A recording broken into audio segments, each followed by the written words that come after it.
adamantine rods. You found 6, so 3 to go. And those 3 rods are at the Tower of Ohm, the Stygian Dock, and the Styx Watchtower. If you retrieve all of those rods, you guys believe you have a bargaining chip for Bell. You don't know why he wants the rods. The rods do seem to spell something out. That's your side quest. Your main quest is to save the city of El Terrell. A city from the Sword Coast that was ripped from the material plane and dragged into hell. The ruler of Avernus is Zariel. She used to be an angel, she's turned into a devil. She was betrayed by her warriors. Before she was betrayed, her companion Lulu and her most trusted general Yael, they took her sword, it's an angel's sword. They took her sword and they hid it. They plunged it into the ground and they formed around it an alabaster citadel. That citadel has now been covered with this scabrous growth. And this is where that is. It's known as the Scab. That's where the Sword of Zariel is. You believe if you retrieve the Sword of Zariel, you can present it to her, and she will remember that she was an angel, and thus she will be redeemed and restore El Terrell to its rightful place. So that's the premise of the campaign. Hello. Hey Henry, how you doing? Guys. Doing fine. Hola.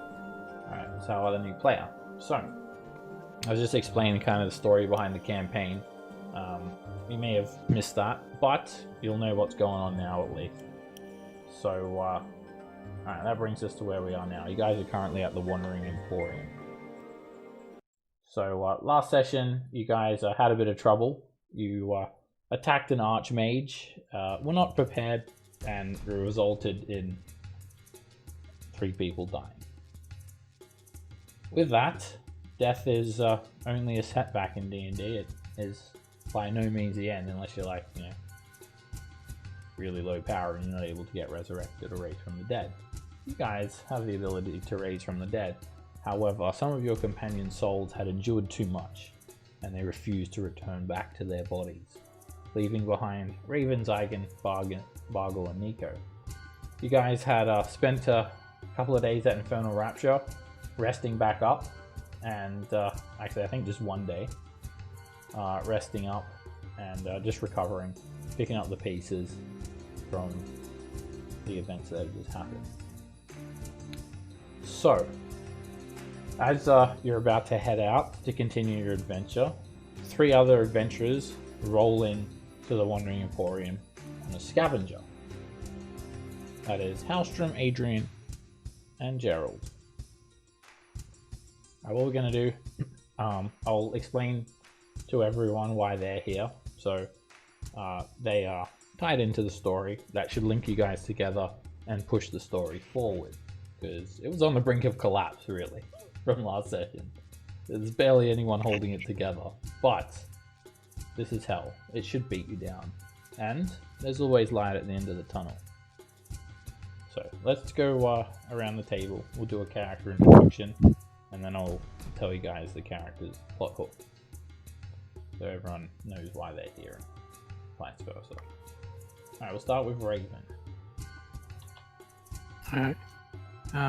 This is Raven. He's from El Terrell originally. Did a lot of traveling.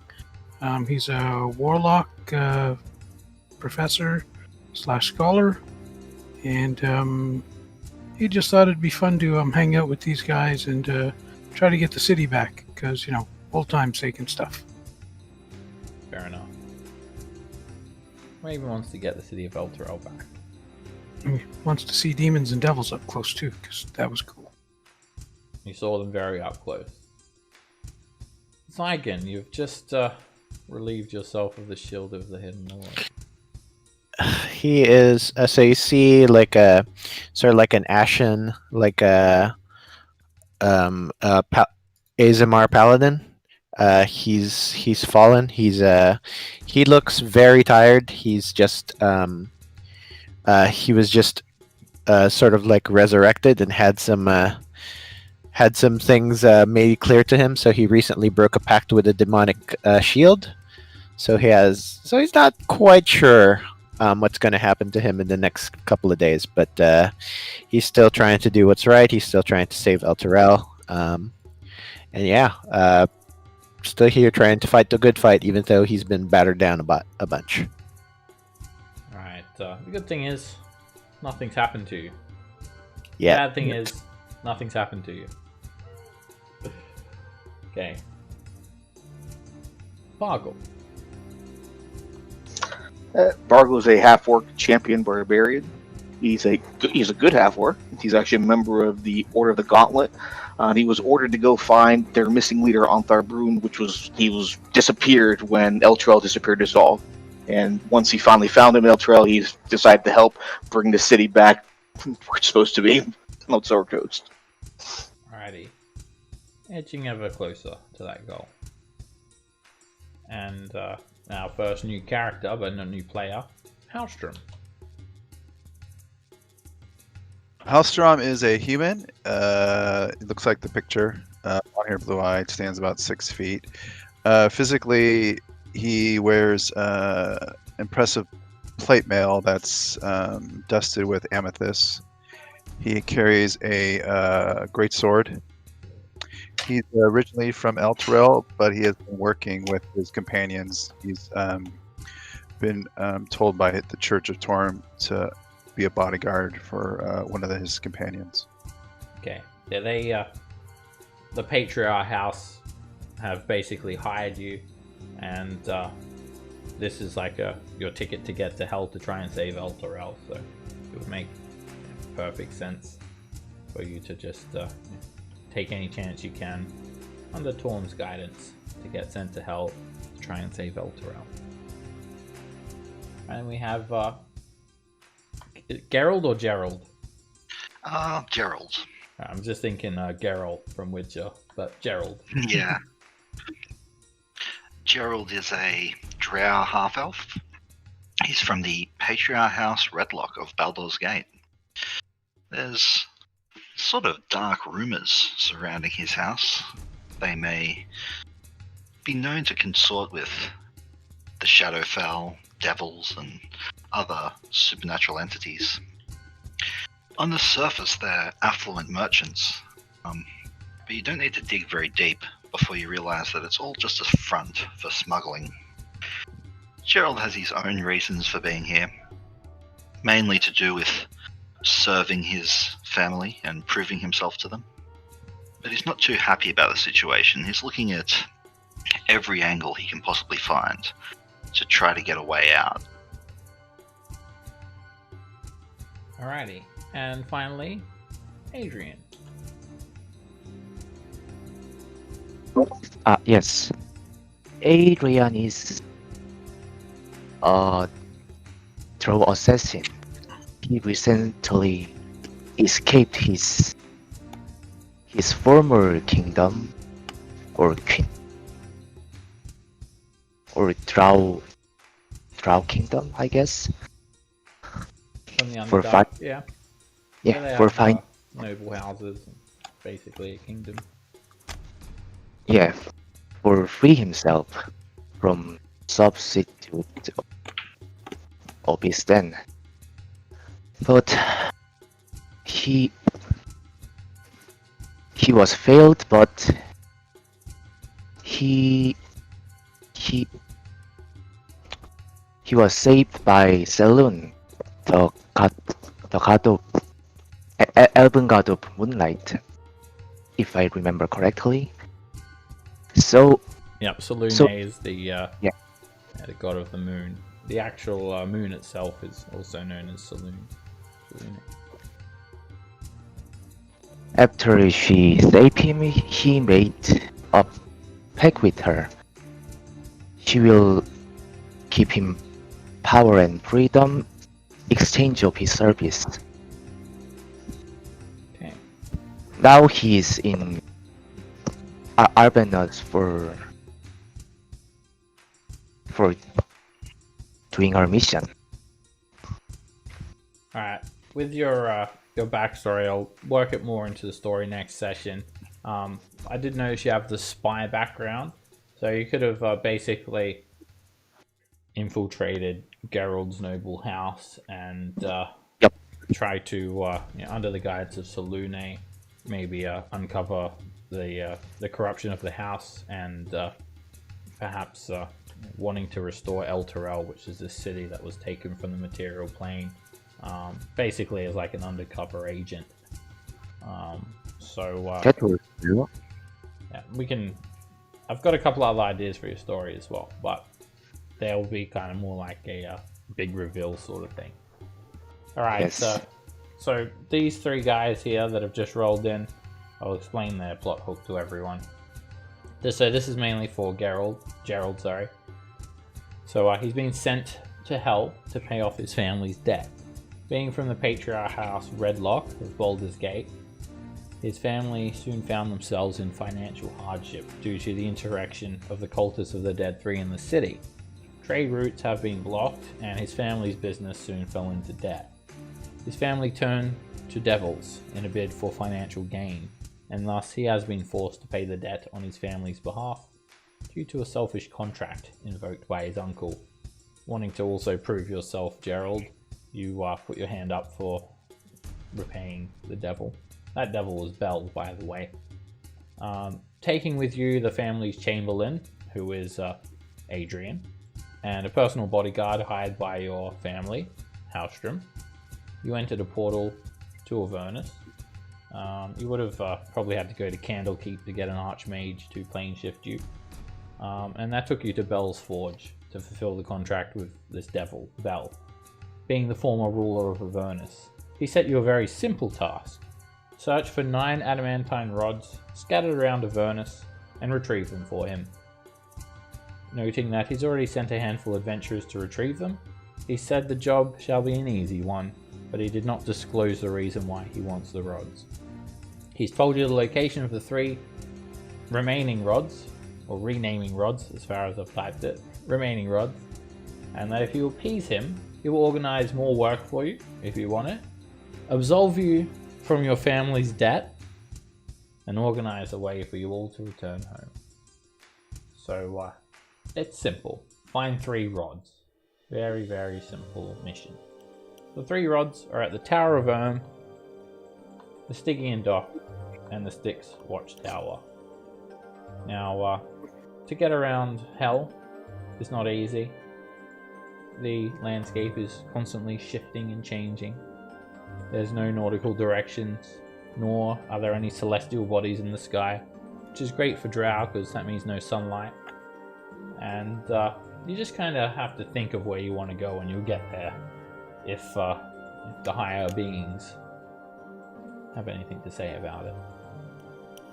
So you're currently at the Wandering Emporium. Bell has told you that's where you'll find the other adventurers, and he's even given you an infernal war machine, a scavenger, to get around, because that's the only way you're going to get around Avernus. Scavenger is kind of like a dune buggy with a grappling claw attached to the back of it. This is what it looks like, and that's it there. So anyone can drive them, you don't need to be proficient, and if you hold Alt and double click on the token, it's going to bring up the stat block for you guys too.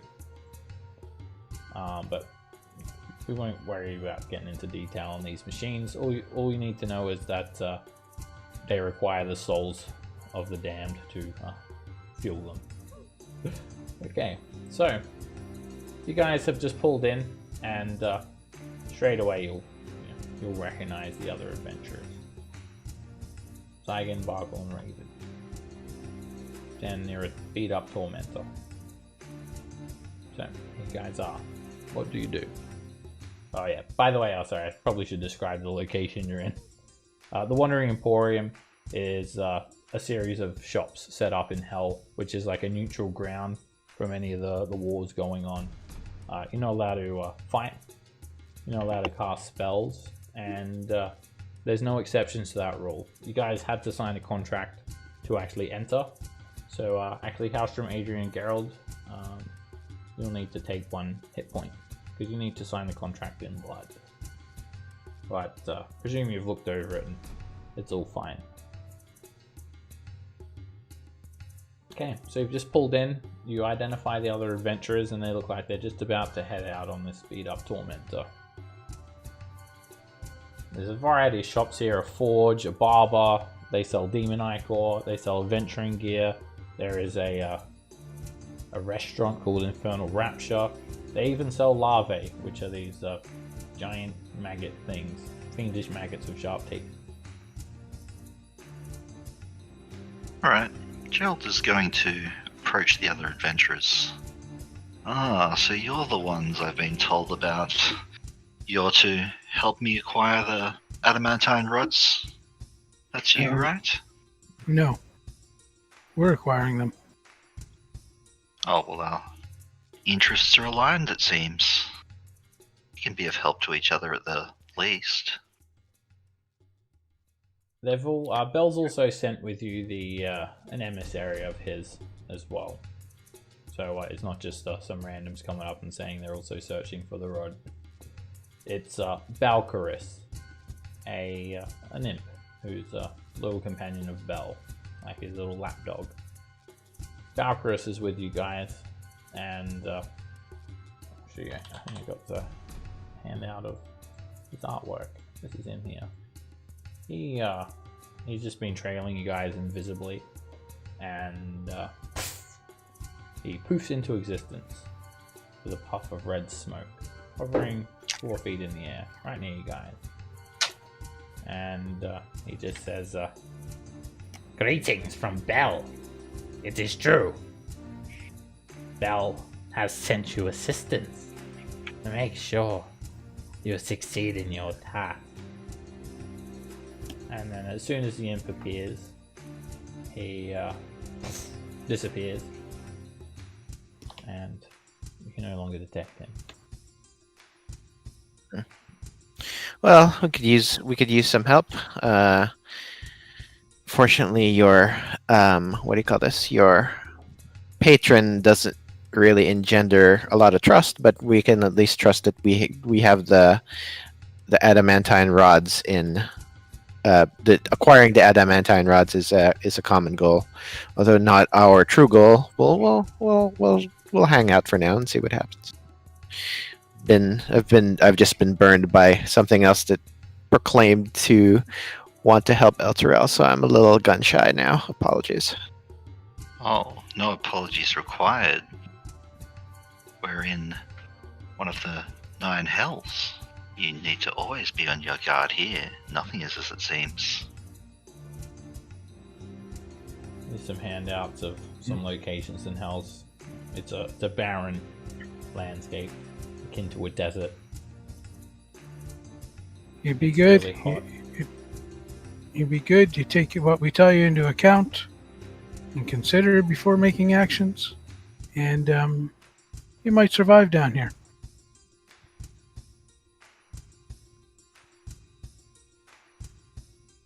So, Bell has given you guys a map of Avernus as well. So, there's basically 2 copies now of the same map. You can use that to navigate around. This is the Wandering Emporium. It's a horseshoe-shaped series of tents flanked by large demon grinder war machines, and it travels to various locations in Avernus, providing shelter and services to much needed adventurers and other creatures alike. So if anyone wants to do any shopping, then this is a good place for you. If you're not interested in doing shopping, then Mahadi comes over and says, welcome. If he offers you his rod, don't take it. He's a funny guy, that Raven. Welcome to the Wandering Emporium. My name is Mahadi. So pleased to meet you. I apologize, I was just stroking my golden doom. These fine adventurers, they have just retrieved such a marvelous vehicle. And he expresses his hand towards a large demon grinder war machine that's gilded with special armor. If you're joining up with them, I can assure you, you are in good hands. In fact, I've even helped them with their goal. To retrieve the adamantine rods. I am curious, however, what Bell wants with such things. Surely an archdevil must have some sort of greater need for such mundane material. Let me know if you figure that out. In the meantime, feel free to take a look around and use any of the services you would like. We mainly accept soul coin, but some shops do take gold. Were you all planning to stay for longer? It's a very generous offer, Mahadi, but I of course came well supplied already. Well, you should get back out there then, into hell, and perhaps you'll find yourself in a different situation, and that perhaps we can accommodate each other. You accommodate me with your soul coins, and I accommodate you with my services.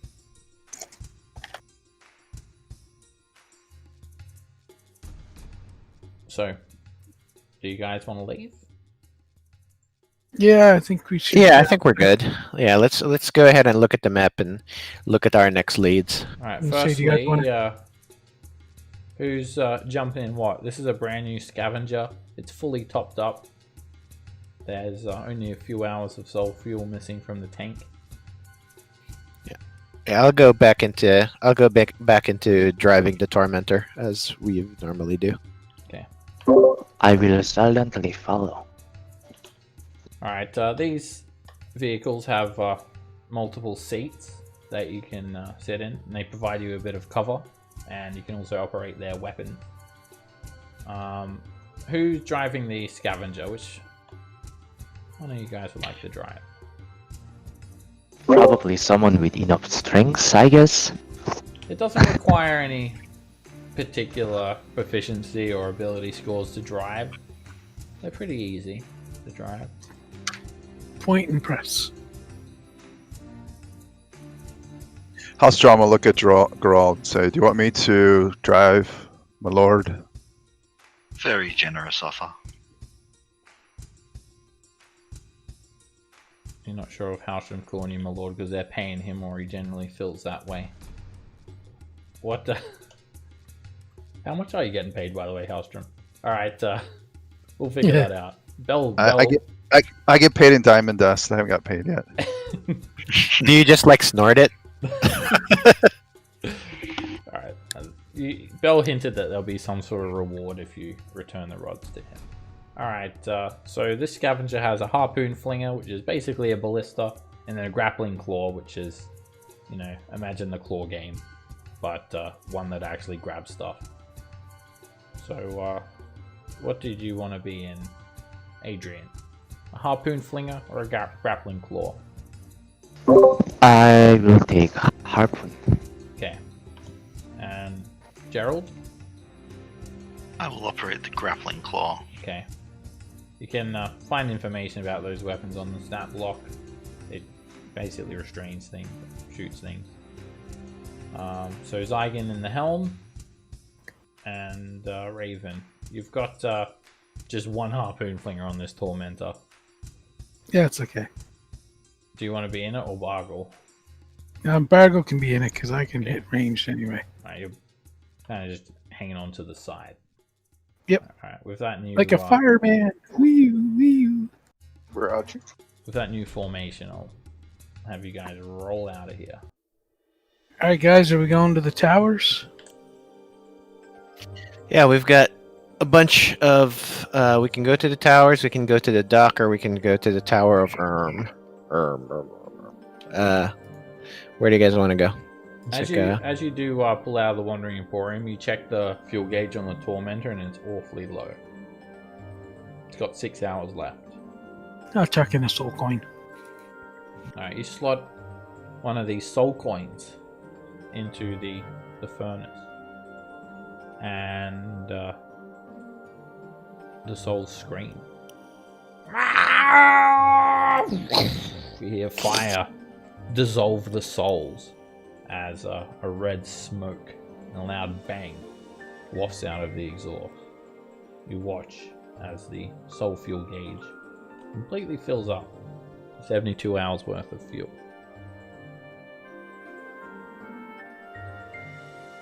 Alright, so you've got enough fuel to go wherever you want. And that's the question. Where do you go? You indicated you were going to use your superior experience of this place to guide us and keep us safe. I think you should select a destination.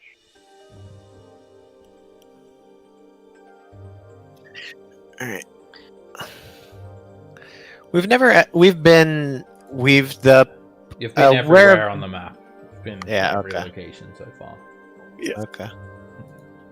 So let's do one of the. Do you want me either this- to describe the locations to you guys again? So the Tower of Erm is a wizard's tower surrounded by the River Styx, guarded by Ugalos, and holiday home of Morden Kanan, the renowned wizard. The Stygian Docks is where war machines and flying fortresses refuel by sucking up souls from the River Styx. Sometimes Zariel's fortress is there, sometimes it's not.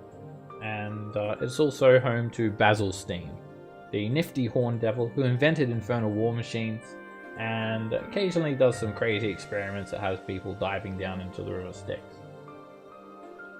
And then the Styx Watchtower are these 50-foot high stone fortresses that's full of devils. They look over the River Styx to make sure there's going to be no demonic incursions that slip beneath their watch.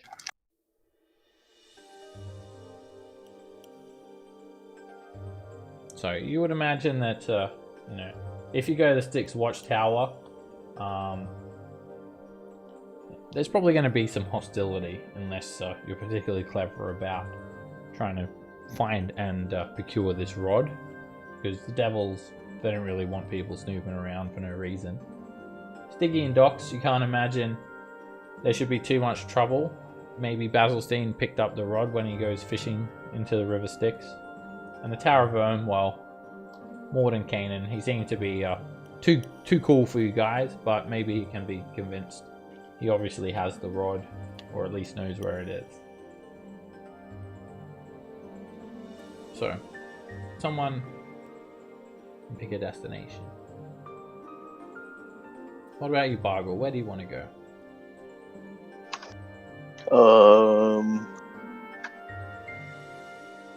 don't know. Let's see.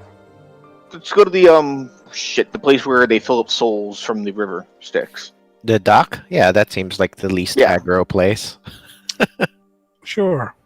Okay, so either Raven or Because Bargle. we did some work from them. We were there last time, right? Yeah. As you say that, Bargle, you find yourselves traveling there. Roll me a 2d8. You got it.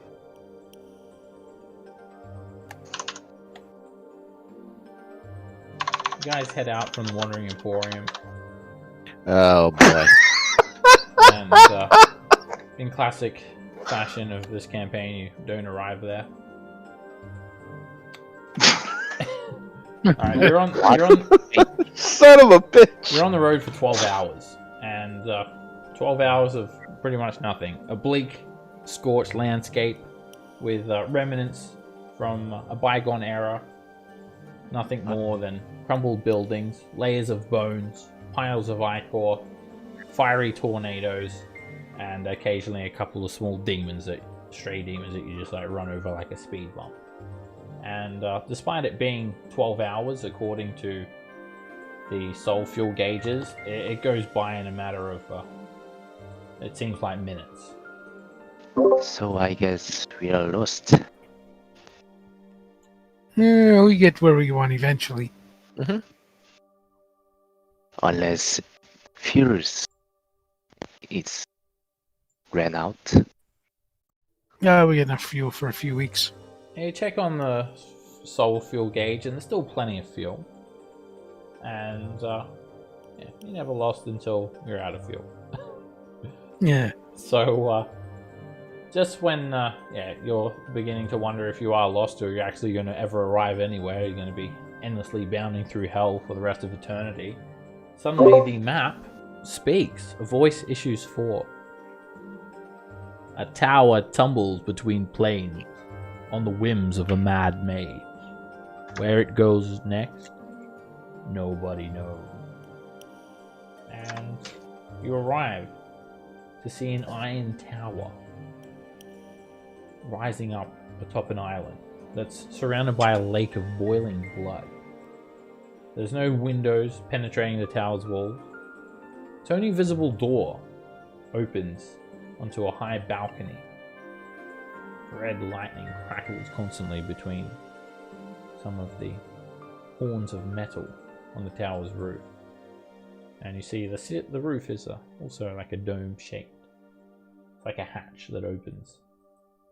It's surrounded by several fiends. And you've just rolled up. There's no way to actually get to the tower itself, which looks like a very Spartan looking structure. Very industrial. Mezzalov and Nikolov are milling about. Okay. Has anybody figured out a reason why the Mordenkainen would want to talk to us? Because we're here. Sure.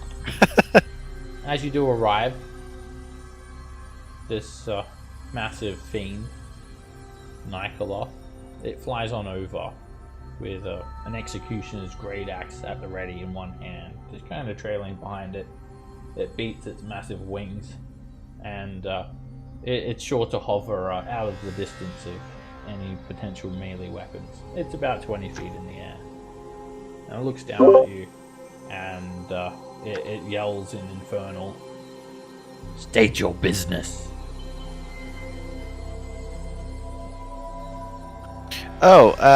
We're here to talk to the wizard. We're all here to talk to the wizard. Oh, good. Why don't you get in line behind us then?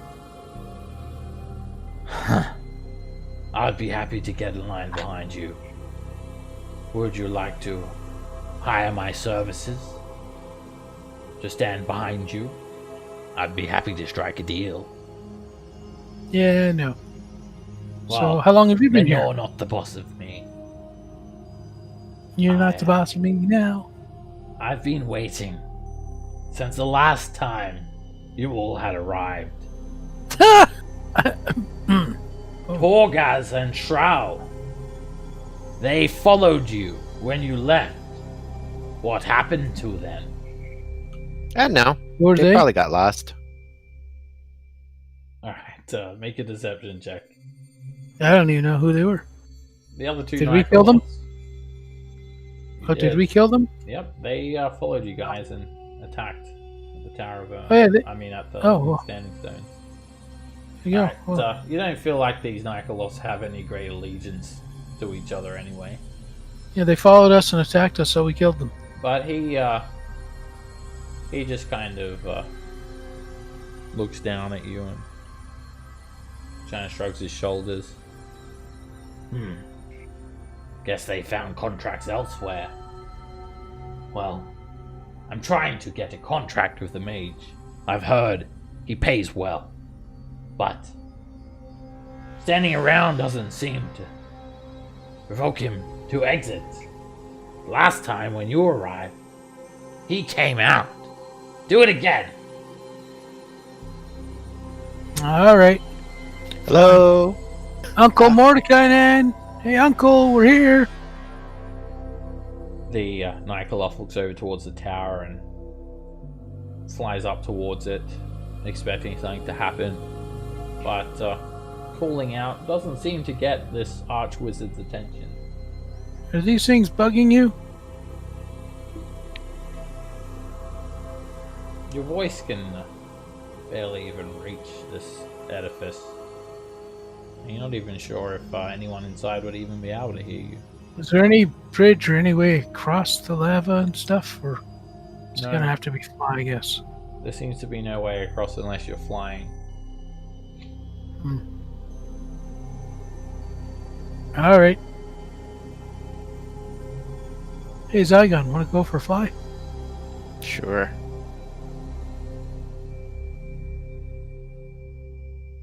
All right, let me bring this up. Anybody else want to come over?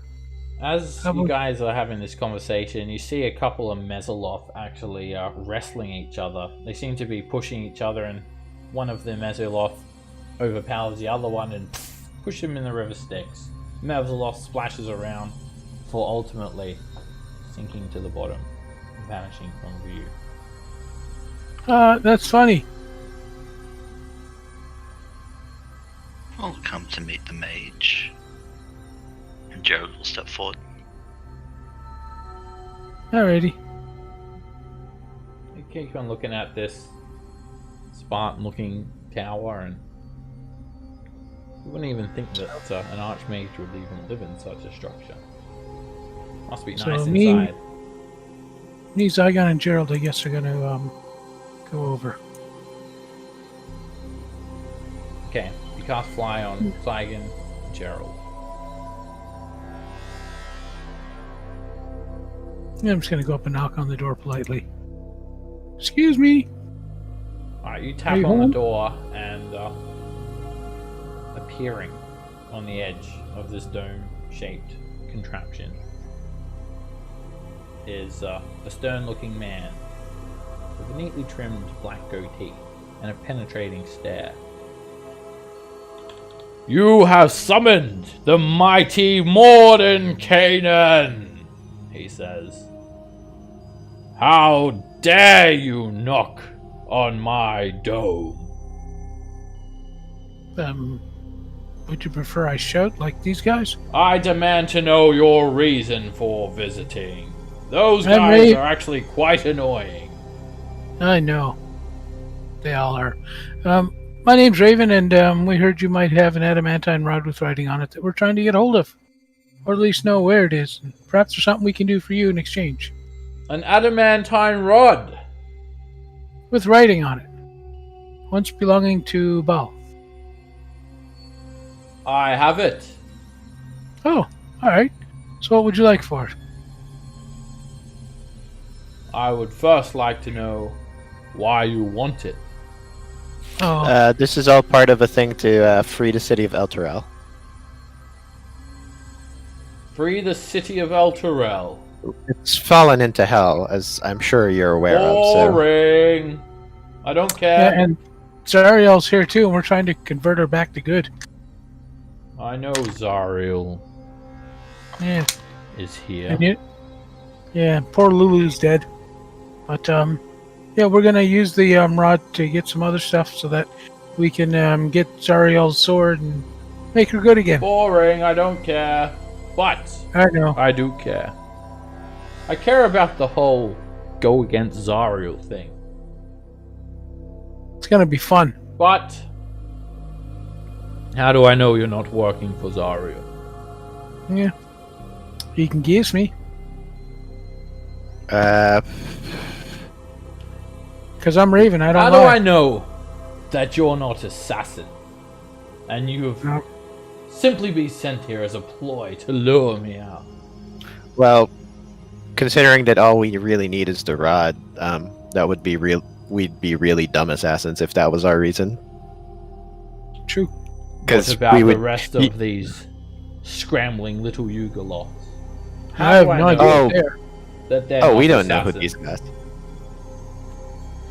We I mean, don't they're know them. probably assassins, or at least you can pay them to be assassins. I'm fairly certain. Last time you were here, 2 of them went away with you all. Yeah, and we killed them. Yep, we killed them. Alright, Raven. Make a persuasion check. You killed them, you say? Yeah, they attacked me and we killed them. Well, not just you. He attacked a bunch of us, and then we killed them. Quiet while I'm humming. He strokes his goatee. If you'd like, I'll wear a crystal so that you can see the battle and everything that happens in it. Maybe in high definition on your crystal ball or something. And I give my best used car salesman smile. Let's say I believe you. that you're not assassins sent by Zariel. How do I know Zariel hasn't beguiled you, altered your mind, so that you think you're not assassins, but you actually are? But what if she did our minds so that we don't think we're assassins because we're assassins that we don't think we are? And then we need the rod to assassinate her. My brain hurts. What? Why do you want the rods again? So we can use their power and help depose Zariel. How will you use their power? Well, I don't know. I know it's very powerful and have to have all 9 to make it work. You Yeah, don't even know the purpose. Zariel scattered these 9 rods across Avernus because I don't know why, but Dun, dun, dun. they must be important to her. That's right. Yep. Or she must be afraid of them. One or two. So you will openly oppose Zariel? Sure will. Sure. Yeah. That Could be sounds like a amusing. much-needed distraction. Perhaps it will buy me an extra week in Avernus. I quite like the weather this time of year. I really don't care about your whole Holy Sword quest, though. Balance will be maintained in the universe. Now, very well. You have convinced me. You may take the rod, but first, you have to kill me. What? What? You heard me. Kill me! Go on. Why? Let all of these Yugoloth bear witness. Just go along with it, he says. Okay. Yeah. Okay. Okay. You're smarter than me. I make dumb decisions, so I'm gonna try to hit him, I guess. Alright. He just stands there and just starts smashing into him with your weapons. Wow. And he says, Wow. Are you there on the vehicles? Come on, Wow. fight me! Wow. He says, yells This out is to fun. Adrian and Hauster and Bargle. Fight me! I go behind him and I put my knuckles in his ribs and give him the rib noogie. Alright, Adrian, Hauster and Bargle, how do you guys react? He's like yelling out, fight me. What the fuck is going on there? I move to here and I say, Gerald, are you okay? Oh, I'm Attack more than this guy. okay. I step back and release some eldritch blasts. Alright, he's not making any conscious effort to avoid any attacks, so all your attacks are just automatically hitting, and he's just getting the absolute shit beat out of him. And when he's on the brink of death, he says, someone use an ice attack. Ray of Frost or something, he whispers.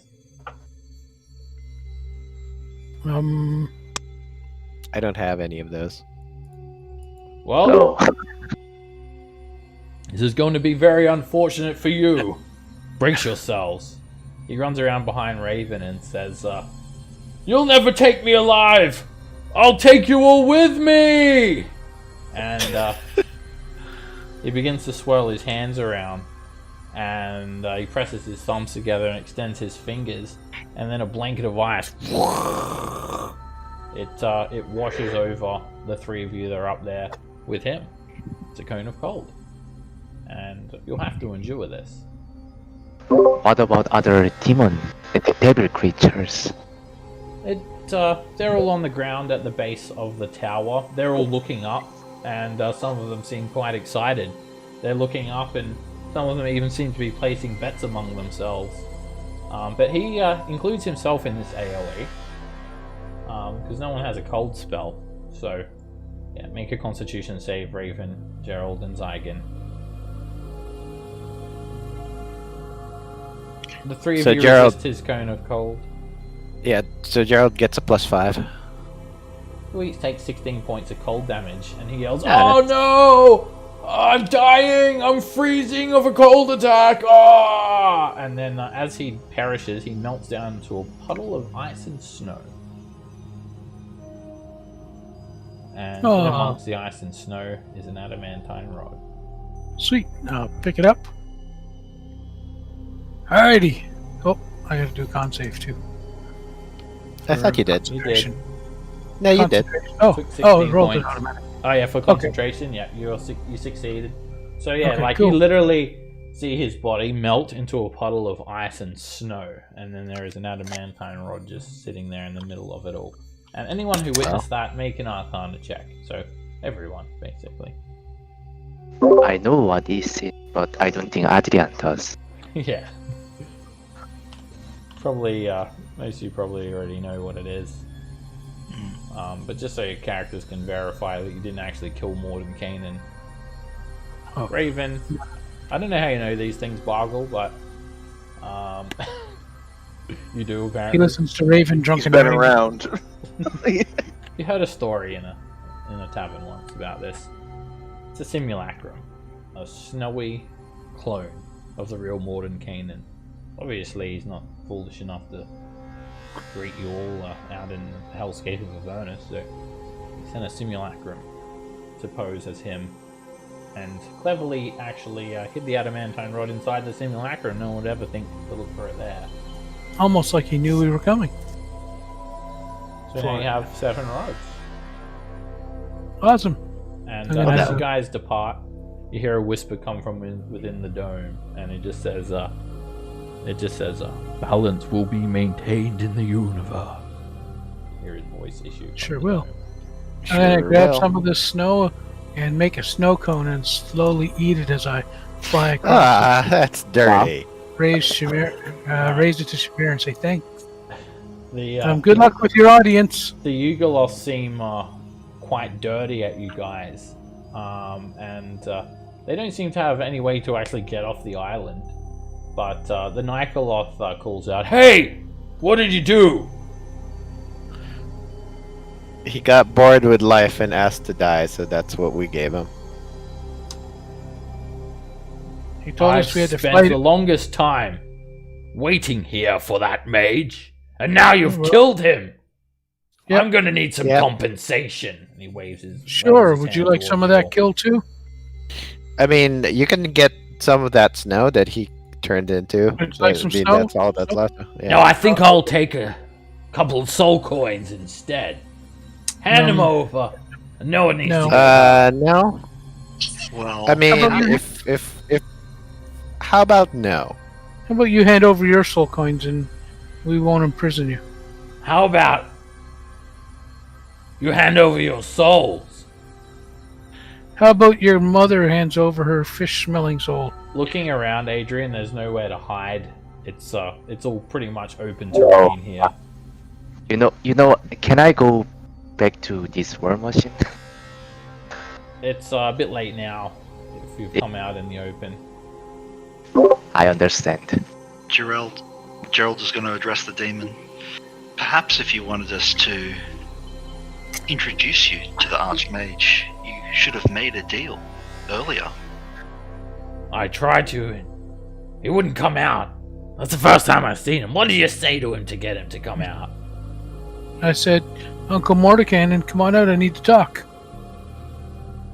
And there he was. We clearly have the knack for it. Perhaps you should have made a deal with us for an introduction.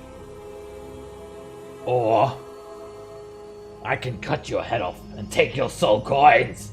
Prepare to die. And he actually rushes you guys. You can prepare to die. He's currently 20 feet in the air. I'll put on a grid. How the hell did I get end up being first? You're not sure if this is like water from the river Styx or a lake of blood, but this is definitely a red liquid. Go get him, Zygon. Smite away, my friend. All right. Yep. You're Okay. The highest is 14. Yeah, how the hell did that I'll happen? just Okay. take off all the cover icons as well, because that's only if you're in the vehicles.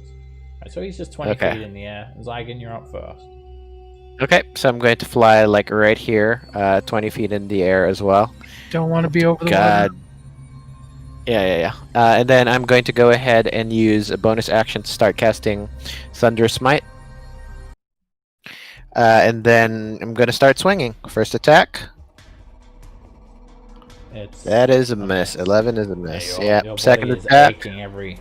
Every movement you do is a laborious. 13 is a miss as well. Okay. Then I'm going to move back here over land because the last thing I want to do is for Raven to lose concentration and have me fall into whatever that is. Okay, 20 feet, that's 20 my feet turn. in the air. Yeah, 20 feet in the air. Okay, you're 20 feet up as well. Geralt. Alright, I'm going to fly back, and let's say... I don't need to be in the air. I'll fire some Eldritch Blasts. First beam miss. Second beam is a direct hit.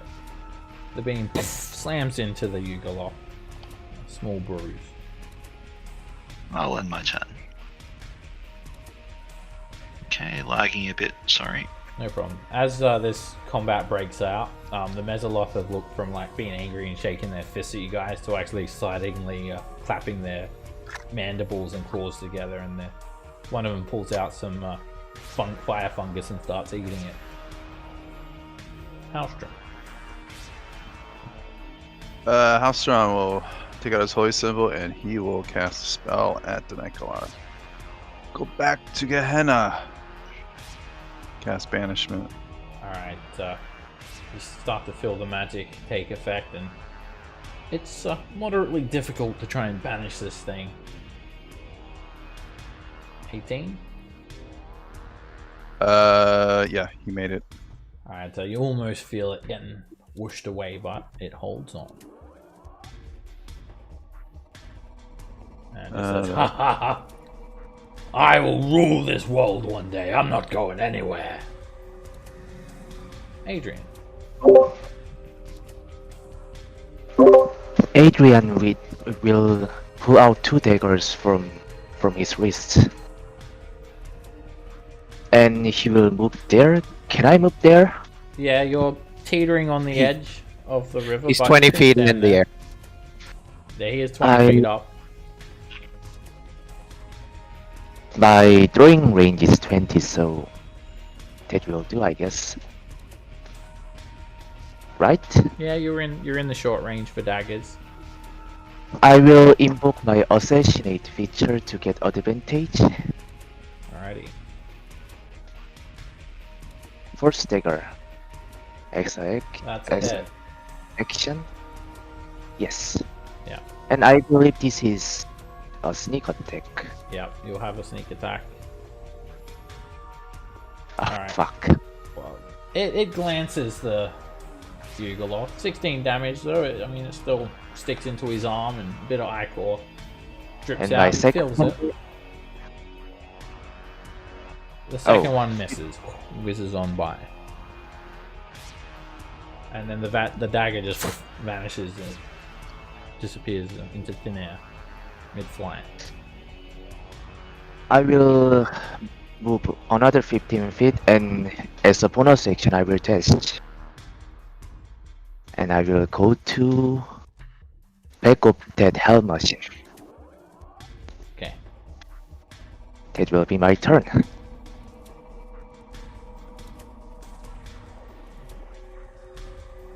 Alright, sorry. So when your turn is done, that's the one. End of turn 1. Alrighty, Raven, you're up. Alrighty. Yeah, I'll blast him. Why not? Hit. 21. 13. Hits him in the chest. And this one I'm Miss. gonna... He's gonna Do bat not- a 16 out of the air like a baseball with his great Yeah, axe. look at him and shrug and lick the rest of my snow cone. Okay. He just says, I hope you think this is worth it. Your life. All I wanted was 2 soul coins. And now I'll take them all. And he swings his mighty great axe at you, Zygon. And he misses. Still miss. He then kind of feints you a little bit. You think he's coming in for another great axe swing, but instead at last second he takes his hand off the handle of the axe and comes in for a claw. And rips that claw deep into your flesh. Make a Constitution saving throw. Ugh. Alright, not only is it 12 slashing damage, but it's also a lingering injury. And it's continuing to cut into your flesh, like invisible claws are still slashing you. You'll take damage at the start of your turn. Bargle. Give it the heavy crossbow. Or not. Yeah, the bolt Next time, load it. goes away. Disappears into the red sky of Avernus.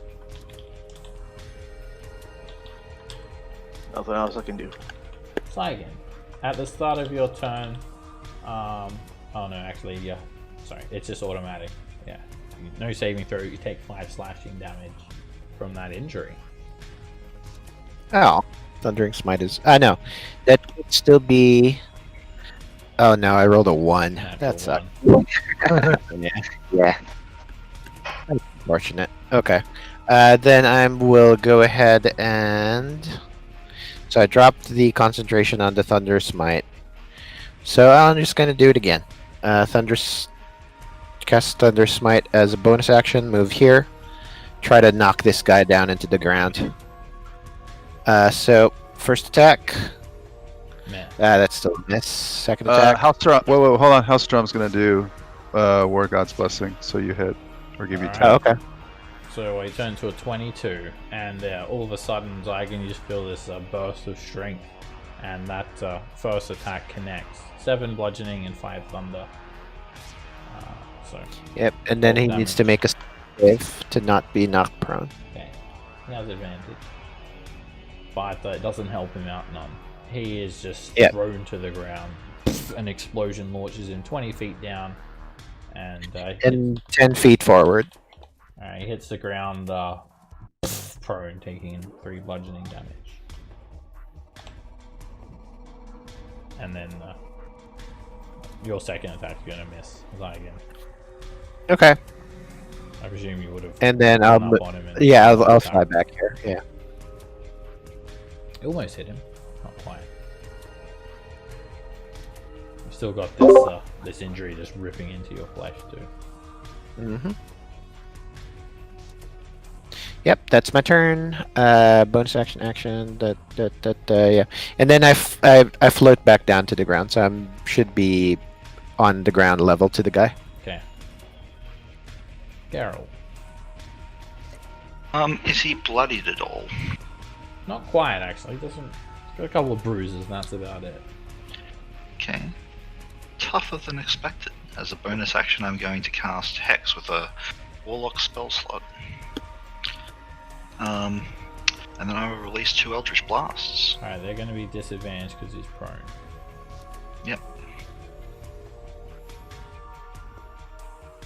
Miss. And a miss because of the cover blocking you a little bit, Okay. that scavenger. Got it. Then I will, in that case, is this terrain just regular terrain that I could potentially walk over if I lost the fly spell, if I moved down to here? Yeah, it's just like a hard stone.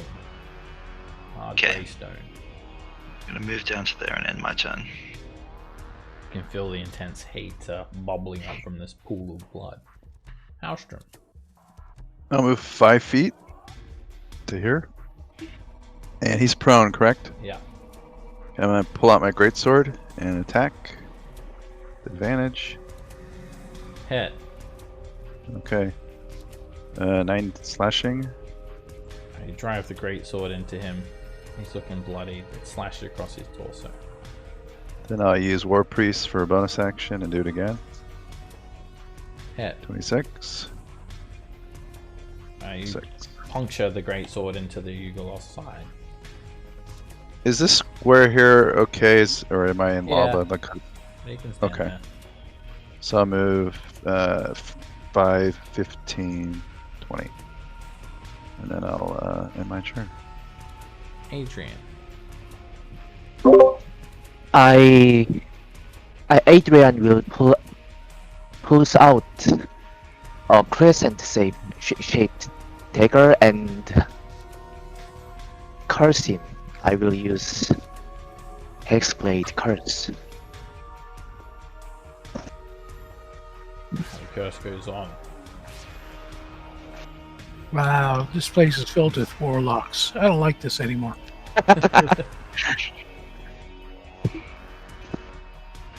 He will charge and strike. But, going through the vehicle space is difficult terrain, so you will have to dash to get there. Wait a minute. In that case, I will. Maybe you could go around. Yeah, I can go around, right?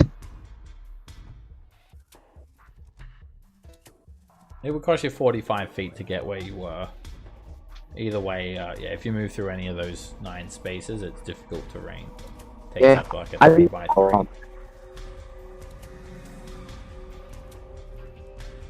And he will strike his dagger to his Actually, foot. you use your bonus action, so I mean, I was there. I was there, and I moved to there, and then I moved to there. difficult terrain. The vehicles are difficult terrain. Oh. They take up a 3 by 3, so all of the areas where that green, orange box is difficult terrain. Well, that's a bummer. 10 feet, 20 feet. Well, shit. Yeah, he will move to there. And for the action, after he summons another 2 daggers from his wrist. You know what? He will move forward. Yes. Fuck. Yeah, I will end my turn. Okay, so you're readying the daggers. Yes. Okay. Raven. I'm going to hold up a slow coin and look at the Mezzaloths and say, this goes to whoever delivers the killing blow on Chimera. They teeter up to the edge of the river, but then they look back up at the tower, and they don't seem game enough to go in this stuff. Too bad. If he's prone, he still gets opportunity attack if I move away, right? He does, at disadvantage. It is alright. Then I'll fly up 10 feet. And go back to here. As you fly away, he will try to claw you. Miss. Alright, and then I'll shoot him. Alright, you're at disadvantage. He's prone. Yep. And I'm going to knock him back 10 feet into the lava or blood or whatever it is. Miss. I'm going to try again. Miss. Yep. Alright. The beams whiz on by him and disappear on the surface of this stuff. Alright, he smashes his great axe into the ground and helps himself up. When that happens, you can use your ready action, Adrian.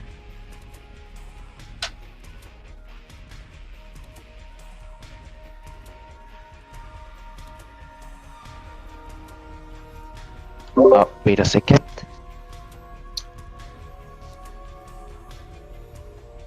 Okay, I will throw dagger with straight roll 22. Hit. I think you'll still get 2 daggers as well. So I think Yes, I will. yeah, those I will braces throw another one. let you throw 2 at once. Alright, the first one hits him in the neck for 21 damage. Second one And 7 damage. hits him for 7, and he's looking very badly injured. He just kind of coughs and splutters and says, "You really think you accomplish anything? I'll be back, and when I do, when I come back, I'll hunt you all down. Let me leave you with a little goodbye surprise." Maybe I just want to do some target practice. He looks angry, and he's going to try and claw at Haustrom, and that's a miss. Then he flies up over the top of you guys, Oh, comes in to claw Adrian. shite. 16 miss, though. That was That was the attack on Halstrom. This is your attack. Oh. He's gonna claw at you. And Ah, he hits this large claw, rips against your flesh. yeah, I used my reaction, so I can't dodge that. I Make guess a I Constitution take- save. No, you have to take the full brunt. It's also a 8. infernal injury. Alright, it hits you for 12 slashing damage, and Uh-huh. then the wound lingers. It feels like someone is repeatedly slicing into you, and you take more damage at the start of your turn until that gets healed. And the Yugoloth then actually just stays there, flying over the top of people like that. Bargle. Alright, I guess I'll run up, swap to my great axe, and jump in the air and go at him recklessly.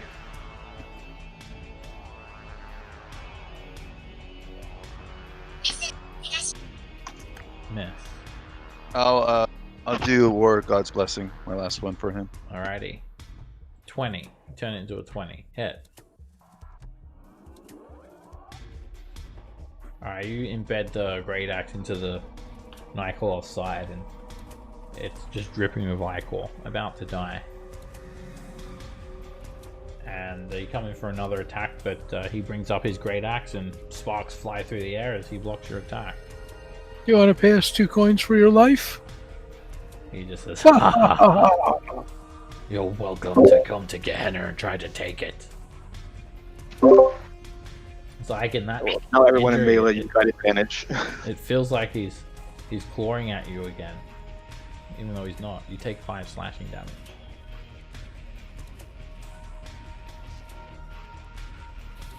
Okay, then I'm going to keep on keeping on. So, let's just move. Yeah, I'll move a little bit out of the way. Warhammer once. And 23 is a hit. You just bring that warhammer up. It hits him on the face. He's launched backwards. His axe flies out onto the ground, and then there's an explosion of olive-colored smoke as ichor drips onto the ground, and there's nothing left of him. how did we spell his? How did we spell his name? S-H-I-T. No, Yeah. S-H-E-M-I-R-A. Alrighty. There you go. Another one to add to my collection. Alright, in amongst the ichor, a few bat wings that remained in his axe, there's actually a small leather pouch containing 2 soul coins. Oh, sweet. I'll flip them on my fingers. Alright, guys. I'm gonna. Zygon needs some healing. Maybe Okay. he can heal himself so he doesn't keep taking those wounds. Yeah, Alright, so I'm going to go ahead and lay some hands on myself for 30. He touch himself. When you- What? Lay on hands. I don't think that actually fixes it. It doesn't fix it. Adrian, Okay. you're gonna take some more damage. Adrian, Oh. you take 5 slashing damage. Can I you do help- like a No. medicine check or something to see what would Is cause it to stop? Yeah. Okay. Oh, and I heal 4 points because he is dead. Oh yes. You see all these tendrils of necrotic energy transfer over from its remains It into did not you. take Hi, Halstrom, you're taking a look at it, and it's just it literally looks like someone is still constantly clawing him, and you're not able to fix it. You don't know how you're going to. You diagnose him with a minute left to live. Herpes. And Alright, her- I'm and gonna herpes.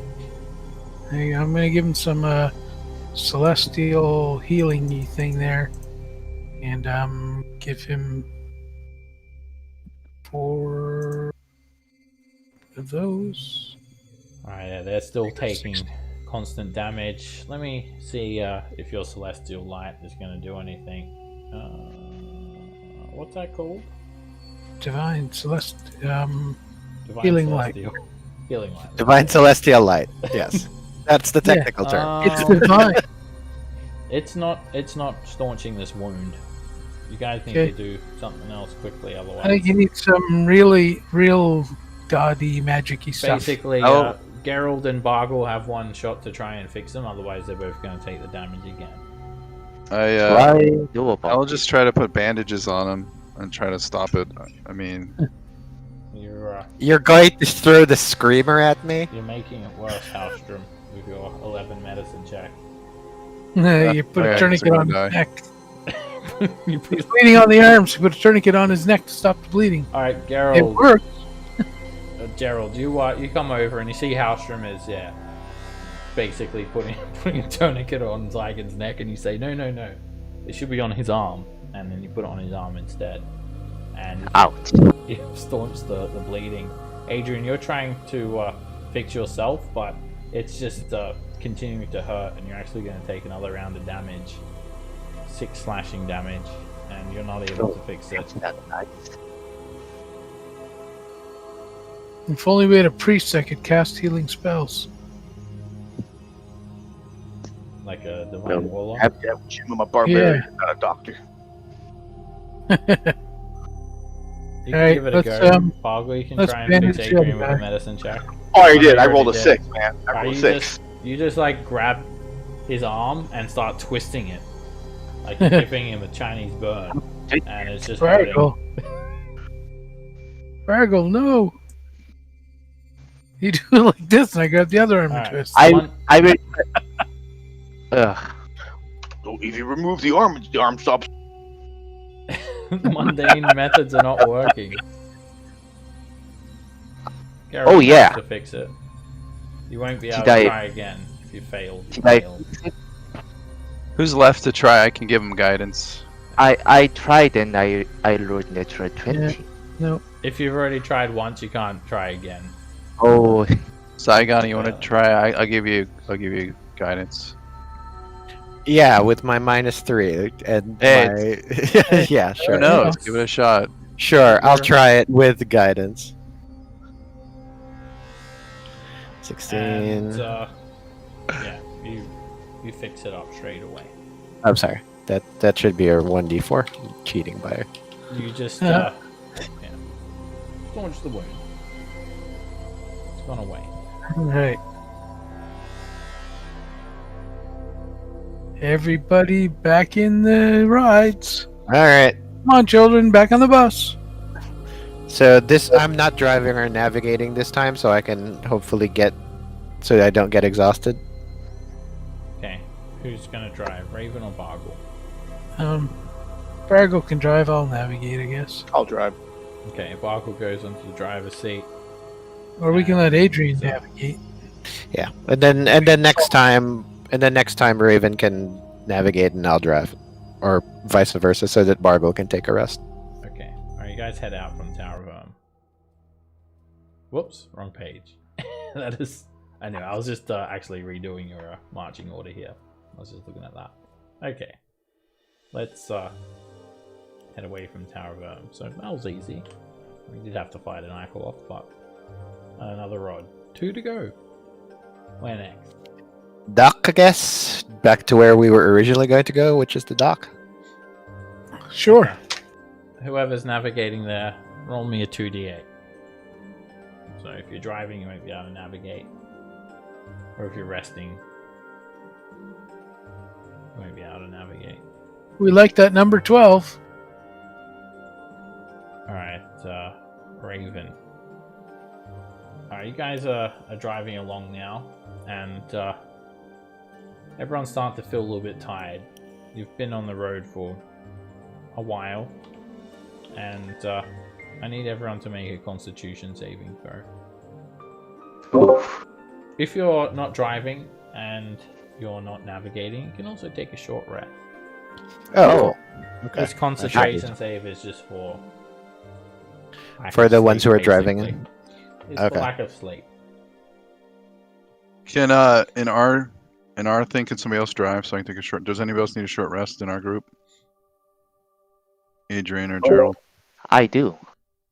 Okay, and Gerald, do you?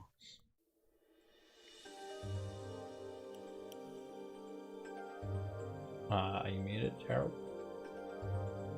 Oh, sorry, I was muted. I can use a short rest, but I don't require one. Okay, you want to drive this one time? Sure, I can drive. Alright.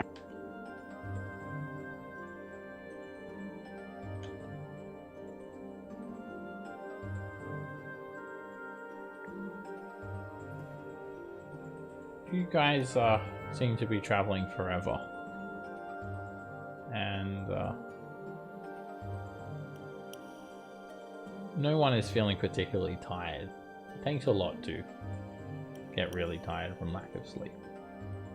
Many days.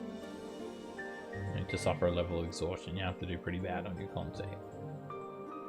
So you're all good in that department, and yeah, it feels like you're traveling forever. Then all of a sudden, out of nowhere, the cartographer wakes you guys up as you hear its voice issue forth from the map. Really good, Lord. The flying fortresses of Avernus need fuel, and what better fuel than the souls of the I damned? don't want to try one time this week to cook. Well, you're going to have to cook. I need your help. I just want to No, get you the need. recipe. No, you cook. You're I not want to mute- cook. You're not muted, Ursula. Oh, sorry. Someone's in trouble. Alright. Uh-oh. Okay, so you guys roll up to see this massive iron structure that appears to be a set of docking arms straddling the river Styx, extending out over it. There's hefty clamps, chains, bars fixed to the docking arms to lash large vessels between them. You see, Zariel seems to be home. I mean, you could approach her right now. There is a gigantic basalt citadel shaped like a sword blade moored at the dock. The flying fortress thrums as screaming souls from the river Styx are drawn up into it. And this is what it looks like. Actually, some wicked looking artwork. So this is actually a 20-foot tall wall of fire, creating a perimeter around Zariel's fortress. There's also a healthy number of barb devils marching around in groups of three abreast. Some bone devils flying around where the souls are being sucked up. This is like a section of the river Styx. This is that vortex that you're seeing. And over here are those arms. And then off this map to the left is Zariel's flying fortress. It's like a giant sword blade. They've just pulled up. And 3 barb devils march forward to greet you. And they state your purpose. But Bal's a team. yeah, he my waves you old guys friend. through. Yeah, we go through. He says, "Oh, it's them. Let them on through. I know them. Surprisingly, they're still alive. Come on over." He waves you guys over. The barb devils. I hop down. They part ways. They move out of your way. How are you doing? He's standing here. He seems to be working on this loading crane.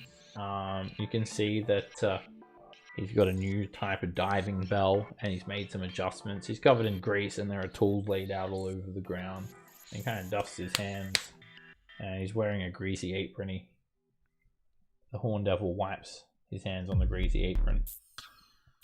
For those of you that haven't met him, they see a tall devil, 12 feet tall, with massive horns, glowing red eyes, and a bit of a lazy demeanor. Large wings that are just tucked by his side. He leans up against it and says, what happened to your demon grinder? It broke. And We ground some demons. why have you not brung it to me to fix it? It got broken, we died, and like we had to abandon it. We were near death, unfortunately. Oh, you died. Yeah. We got better, but well, some of us died. Hmm. Well, in this group I died. I Not the guess. good ones. I'm not gonna lie. The more people that die, the better. The more filtered souls that lay on the bottom of the river Styx. Delicious. Like sweet ambrosia.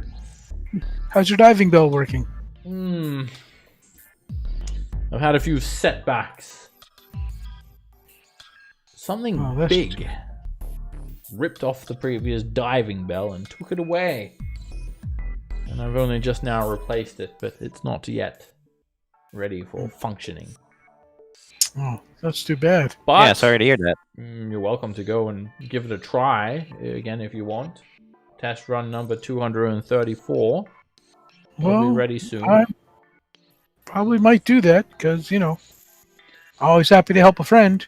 By As the you're way, talking to him, just before you even ask that question, Raven, you notice in amongst his tools, there's actually a fresh patch of grease, particularly near the crane arm. And you actually notice a section of the crane arm is now an adamantine rod. That's a neat repair you did on that. Oh, yes. Surprisingly, I'd actually pulled up this piece of adamantine from the bottom of the river Styx. Just the part that I needed. Wow. That's pretty cool. Yeah, so. I happen to need one of those as well. You wouldn't be interested in selling it or bartering for it or something? Selling it? What significance does it have to you? Well, It's part of a set, and we're trying to collect it. It's like Pokemon cards. And why are you collecting the set? Oh, the For collector, of course, we got task some nice sum for retrieving those. Right, companions? Alright, Adrian, make a deception check to hide the fact that you're collecting them for Bell. Alright. His eyes narrow as he scrutinizes you. You see these red orbs go thin. There's something you're not telling me. Don't keep any secrets from me. Well, Tell Basilstein. Well, yeah, that collector is happened to be Bell. Bell? Yes. The former Archduke of Avernus. Oh my.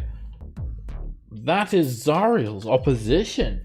I work for Zariel. Oh, I couldn't possibly oppose Zariel.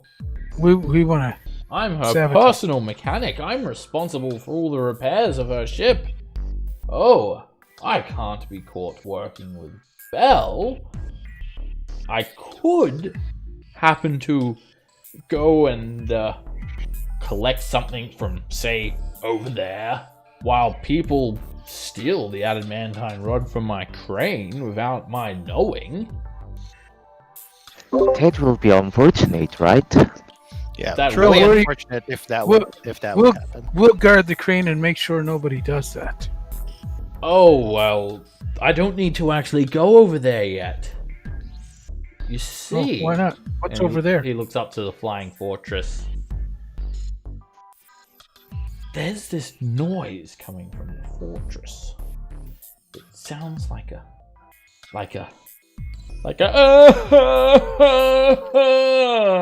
kind of noise coming from the jail cell. I think Zariel has a new prisoner. She won't tell me who it is, and I dare not ask, but my curiosity is piqued. I want to know who she has in her dungeon. So I'll tell you what. You find out who's in her dungeon, and I will go over there and do some stuff, leaving my crane vulnerable for thieves like you. Okay, how do we get in and get to there? Well, Don't you paint? Zariel should be right up on the command deck, and he points to the top of this tower. It's about 100 feet tall. And she's probably with Lucille, and maybe some of her other guardians. I would not recommend taking that route. She'll probably want to kill you instantly, and you'd need to get by the Bone Devils and the Barb Devils. However, let's just say that when the almighty Basilstein designed her flying fortress, he may or may not have created a secret hatch towards the rear of the fortress on the 9th floor. Oh, Not that I would tell you that, because that would be going against Zariel. tell us what? We didn't hear anything.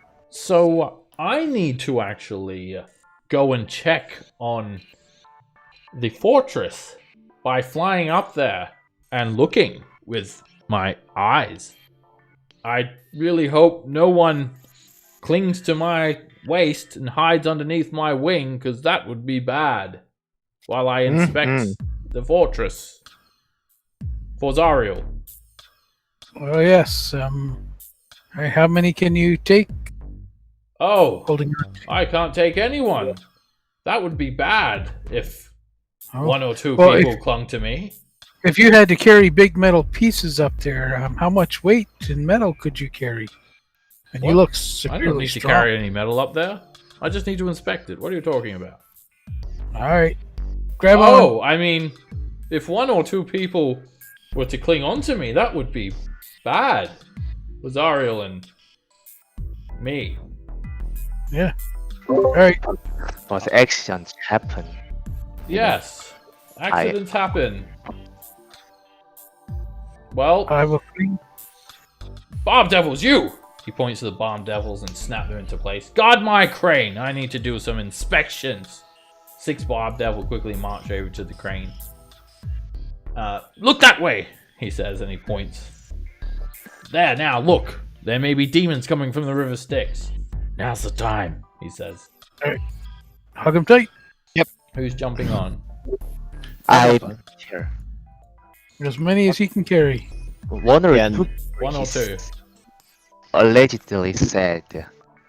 He can only carry 1 or 2. Yeah. Yeah. You're going to want someone stealthy. I mean, you're going into a prison. I- Probably someone who can, like, pick locks, too. As I said, I can go if I want to. Right. Well, I think you want to go. Alright, you, I am you definitely jump not on. stealthy. Is anyone Yes. else jumping on? Yeah, I'm staying then. If like I'm normally not even stealthy, and then like I'm less stealthy than I normally am. So I'm moderately stealthy. Yes. Border is stealthy 1, 2, I think. There you go. Send the new guys. Fine. If no one else wants, I guess I will comply. Don't feel like you need to. You only need to do a quick scouting job. I also have the spell Dimension Door, so we can get out if we have to. Very handy. That's creature. Alright. I'm just going to move you guys over to another map. Raven's got to sit down and take a rest. Alright, you guys are essentially like 100 feet below the top of the tower, and you're going up to the 9th floor, so that's 90 feet up you'll be going. Alright, Basilstein lets you grab onto him, and he kind of does this awkward flap of his wings, so it kind of keeps you concealed behind his broad shoulders and torso. And you do need to actually get by some devils, mainly these bone devils that are flying around like giant insects with pole arms. So Gerald and Adrian, make me a stealth check as you guys watch on as they fly up there. And Advantage. on this map, the front of the fortress would be kind of like over in this direction. And you guys are like gone. In fact, Margul, Halstrom, Zygon, Raven, you didn't even realize that they jumped on. So he flies up to the section of the fortress where when he gets quite close on the 9th floor, 90 feet up, you notice a small section of the wall that looks like it's got a little bit of an indentation, a secret door. He just flies up there. Inspection. I am inspecting, he says, as the other devils that look on are none the wiser. Just push on the wall, he says.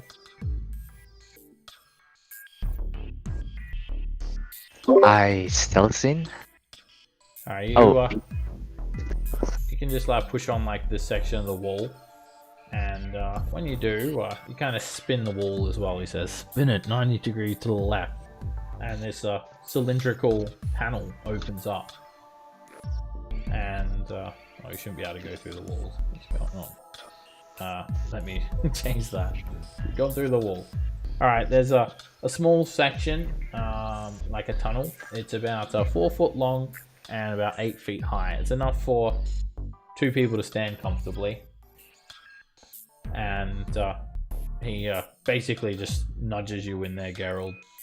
And then he actually closes the wall up on you guys. And you're just left in this tiny little compartment now, where you can feel like basically a false wall beyond that. You push that open, and you actually find yourself in a small cell. It's 5 by 10 feet. There's nothing more than a small bed, which is made of stone, and a bucket in the corner, and another slab of stone that could be used for like a table or something. And then you've got this door. Where are we? Oh, I think I got the dimensions wrong. Zariel's Flying Forge is actually 450 feet tall, so you're actually a lot higher. But yeah, you've got through this rooftop hatch, and now you're inside one of the cells. The bars of the cell are like they're bars, just vertical bars. It's very dark down here, but you're both drow, so you can see quite well in the dim light. But then you've just got like, you know, you're basically on the inside of a jail cell, and then you can hear this sound coming from beyond. Psst, psst. Hey, Gerard. Can you make us unseen in magical way? I can make myself unseen, but I can't do too much for you. That's unfortunate. I will approach to the door and glance around. Alright, you can't see any further beyond the bars because they basically, you know, you can't stick your head out of the bars. There's a 10-foot wide hallway though, branching around to your right. All of the walls and everything is made of this black infernal metal. And the crying sounds like it's coming from the next cell over. Then you hear a female voice, a commanding voice, call out in infernal. Stop your whimpering, or I'll stick my longsword through you. Coming from further down the hallway. I cast detect magic. Alright, detect magic has a verbal component, so... No, I don't need any component to cast it because of my invocation. You're doing it from invocation. Alright. Yes. Your detect magic just happens. And Yep. You feel a faint source of magic coming from all around you, as if this entire structure that you're standing in is somewhat magical. And then the magic coming off your items and Geralt's items. The bars themselves don't seem to be magical, but they are made of a black iron. I try the door. Gingerly. It's locked. Then I will work on it. Yeah. It's Let's see. a little bit awkward to fit your hand through the bars to try and pick it, so you make a Thieves' Tools check at disadvantage. From inside the cell.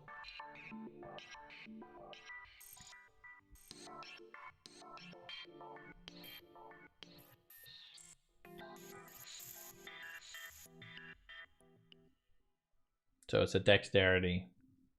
Alright, easy. You have no problem. It's like nothing. You pick it, it opens. Easy peasy. You can hear what sounds like some metal boots on a metallic floor maybe about 40 or 50 feet away from you, to your right. Away from. I will stealth in. Alright, make a stealth check. The second you step around the corner, you notice there's a guard kind of standing around here. She's looking about, not just focused on the hallway though, and she wears black plate mail, and she's a devil. She's also got a horned helm and a blue rope that seems to move on its own accord. An Erinese. It looks like this. Did she notice me? Let me see. I'm going to find the handout first. I mean, Alright. only I'm stealthing Yeah. first. So Yeah. No, she doesn't notice you guys, and you take a look, and you feel like there may be a brief moment where you could probably get to the next cell. You'd have to be quiet and quick about it. A lap when she's not immediately watching that area. So I will gesture Gerard and try to do that. Go to the next cell. The second you take a Roll step follow forward, behind. you hear a voice. A deep, guttural voice call out in Infernal. Narian Gella! Come here for a moment, would you? I step back. What is it, Lucille? And she actually walks off. She's been called away. Oh, This better be quick, she says. I step another. Alright, it's very dark in here, but with your improved dark vision, everything is easy to navigate. And you come over to the next cell and you peer through the bars. Through What? the bars Is that? of a cell. That's a good question. You see a sobbing figure huddled in the shadows. It appears to be a paunchy devil with small wings and horns, bound by shackles to the far wall. The walls of his cell are covered with blasphemous runes that glow with an infernal red light. And he looks like this.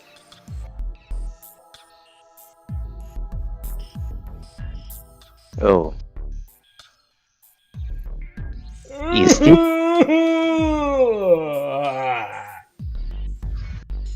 I. He doesn't Do I notice know- you're there. Do I know what this is? Make me a perception check, Adrian, to see if you can get a good look at him. If you get a good look, you'll know straight away who he is. 18. Disadvantage because it's low light. Well, What's your I level sight? I am a troll, so would it be? It's still dim light, black and white. I think. It just you can see further. Oh, You 18. can see clearly still. In fact, I didn't even think you could fail that with a +9. You recognize him as Thavius Krieg, the former High Seer of El Terrell.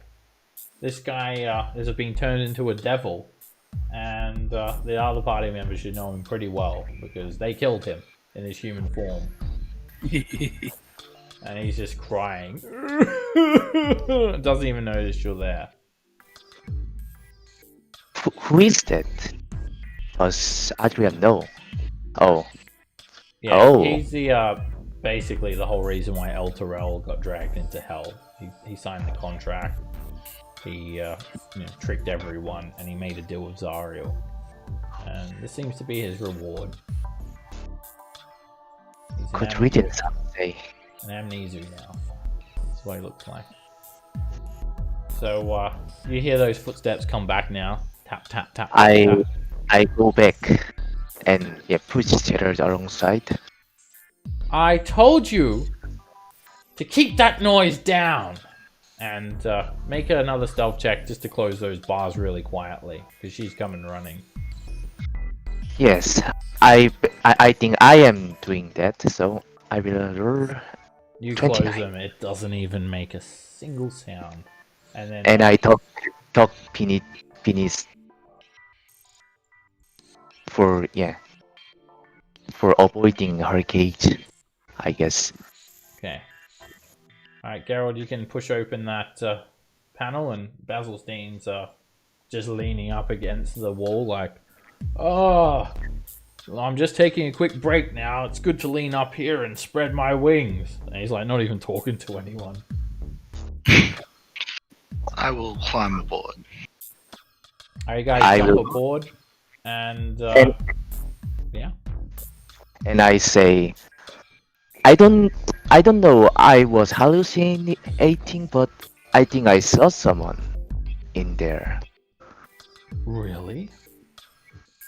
The one We who were was talk- crying and whimpering. Tell me, Yeah. who is it? He says as he flies you guys back down, drops you off down here. A Ooh. traitor. He rubs his hands together excitedly. Tell me. A traitorous overseer of Andrel. What? That What is. was his name? Yes, Thaddeus. Tavius Krieg? That Yes. pudgy little... But surely... It wasn't Tavius Krieg. What type of devil was he? I will say it. Because I don't remember it correctly right now. Amnesu. It's one of the most powerful devils in existence. Much more powerful than a horn devil.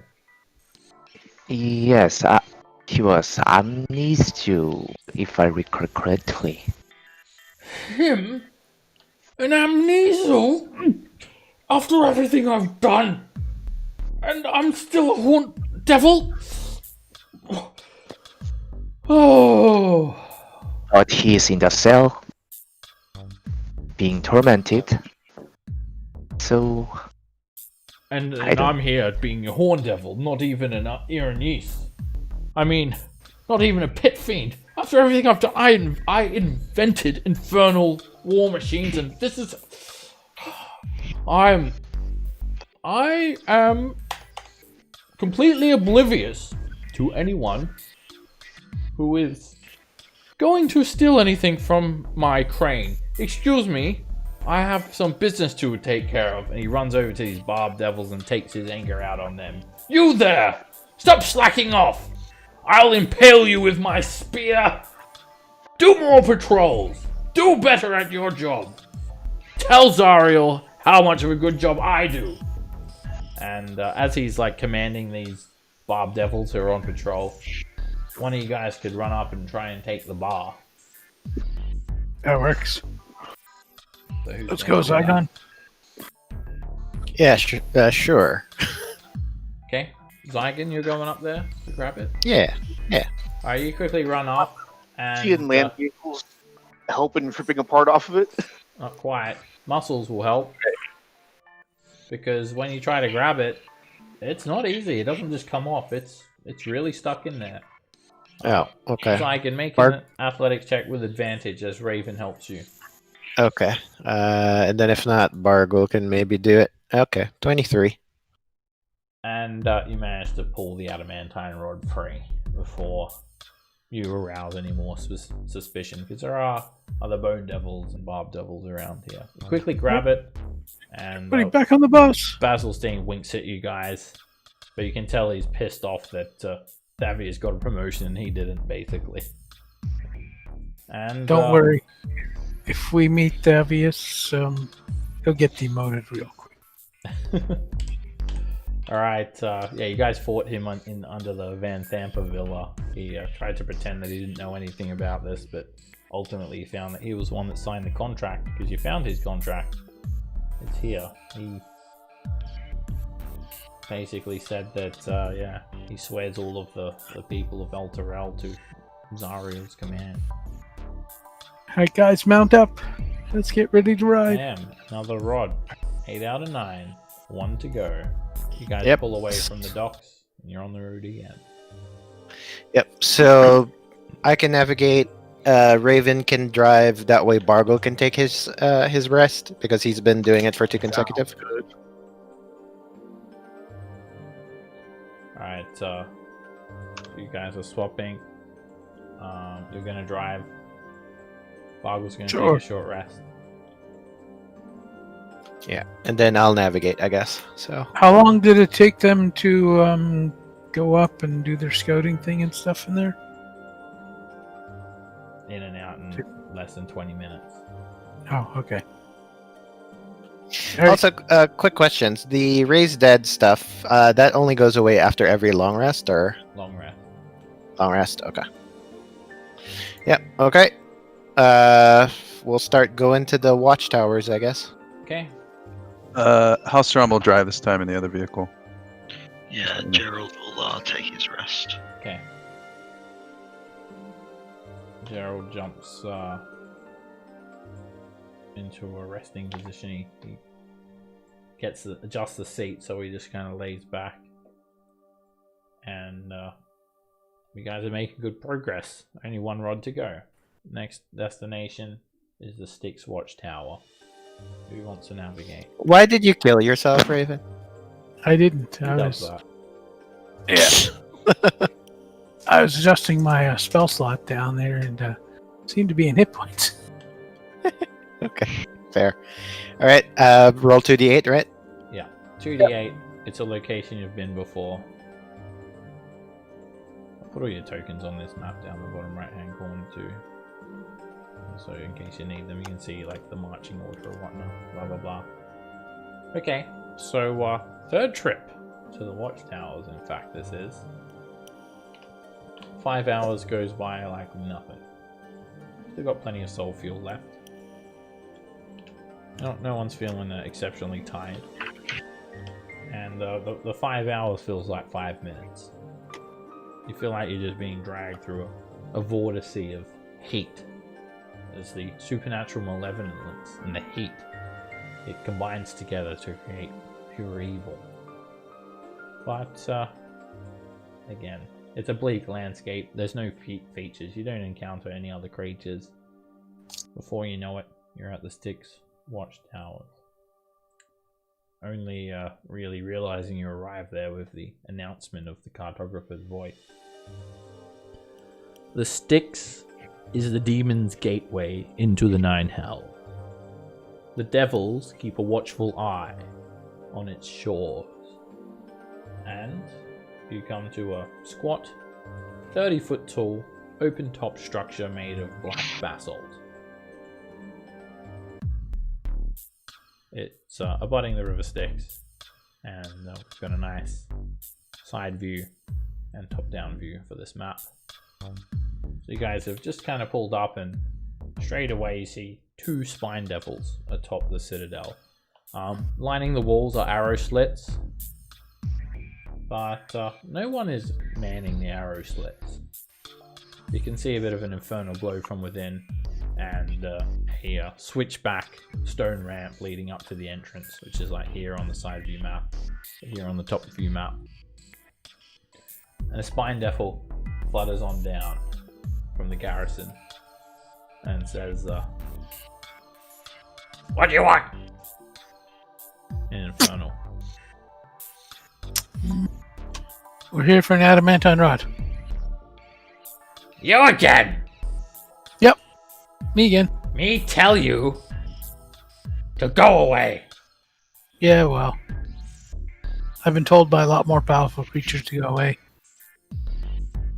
Make an intimidation check, Raven. This one I'm good at. Oh, you are good at it. You actually kind of put the spine devil in his place, and he kind of grumbles at you. Yeah, fine. You can come in. No problem. He flies back Alright. up to the top of the tower. Me just looking at the river Styx anyway. Let's go, guys. Me Yeah. didn't even see you coming. Okay, you arrive here at the ground floor, and the door is basically just a gigantic stone slab. Alrighty. Mr. Bargle's not gonna Bargle, move it. Mr. Bargle, let's go ahead and start pushing this out. Oh, I'm kind of tired. You start pushing on it, Bargle, and it doesn't budge. All of a sudden, All right. you start to hear some barking and some growling.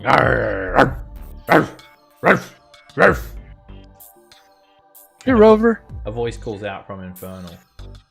Who goes there? It's me, Raven. Quick, open up.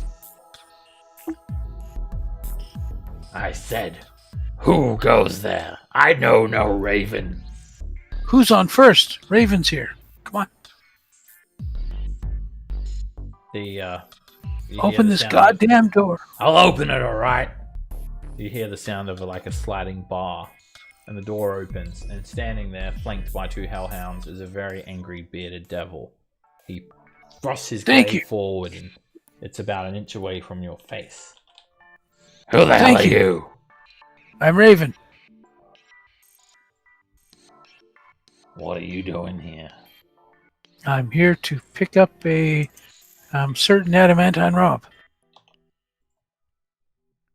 There ain't no adamantine rods here now. We're busy. So best you walk on your way. Gonna incite him. Sure. You don't feel like he's lying to you. He may not Maybe just doesn't know where it is. know where it is, or he may be concealing from you. You can't tell if he's lying or not, though. Well, we really need that, so... You mind if we come in and take a look around, do you? Ha! Ha! Ha! Is that a joke? No, we can make it worth your while. One of the bearded devils suddenly marches forward, and they're actually two bearded devils and three bearded devils and 5 hellhounds. Bunch of hellhounds. And they actually say, one of them says, "Get out of the way," and pushes the other bearded devil to the side, and then marches forward and says, "You two, move! Do not obstruct us." We'll let them out. Alright. They march off like they're just going on a patrol. They push by you guys, and they go out, and they're not like dogs going off, they're just patrolling the perimeter. So let's go to the side view map. They're basically walking around like, they only walk away for about a minute, and then they just start patrolling around. And then that bearded devil, he comes and addresses you again. Actually, one more comes running. Wait for me! Like, he got lost, forgot something. He rushes after them. So you've got 5 bearded devils. Oh, and another one. Shit! They're going already! 5 bearded devils and 5 hellhounds have left. You better catch them. As you look inside, you notice that the level, like the lower level is drab. It's on a door, same for this plain rectangular stone table, some stone benches, some pole arms, some scale armor, and there are 5 bearded devils and 5 hellhounds here now. And that bearded devil says, "Sorry about that. We had a patrol. Where were we? Oh yeah, that's right. Piss off," the bearded devil says. "This ain't no place for fleshy, humanoid, mortal folk." And he just slams the door shut. Uh-oh. Yeah, I'm on the inside. He does not slam it shut with you on the inside. If you were to try and get on the inside, you'll be forcing your way in, basically. What do you do? Alright, let's go, guys. We gotta find that. Force your way in? Yeah, I'm gonna walk in. Alright, make an athletics check. You're trying to shut the door, and you're trying to push the door as he's shutting it. And he shuts you out. He just forces it shut. Get out! Ugh! I knock again. Knock, knock, knock. Hello? He opens it up again. Right! And he attacks. Hi. He just tries to stab you with his glaive. Okay. Before we get into this fight, though, let's take a 10-minute break. When we get back, we'll roll initiative. Okay.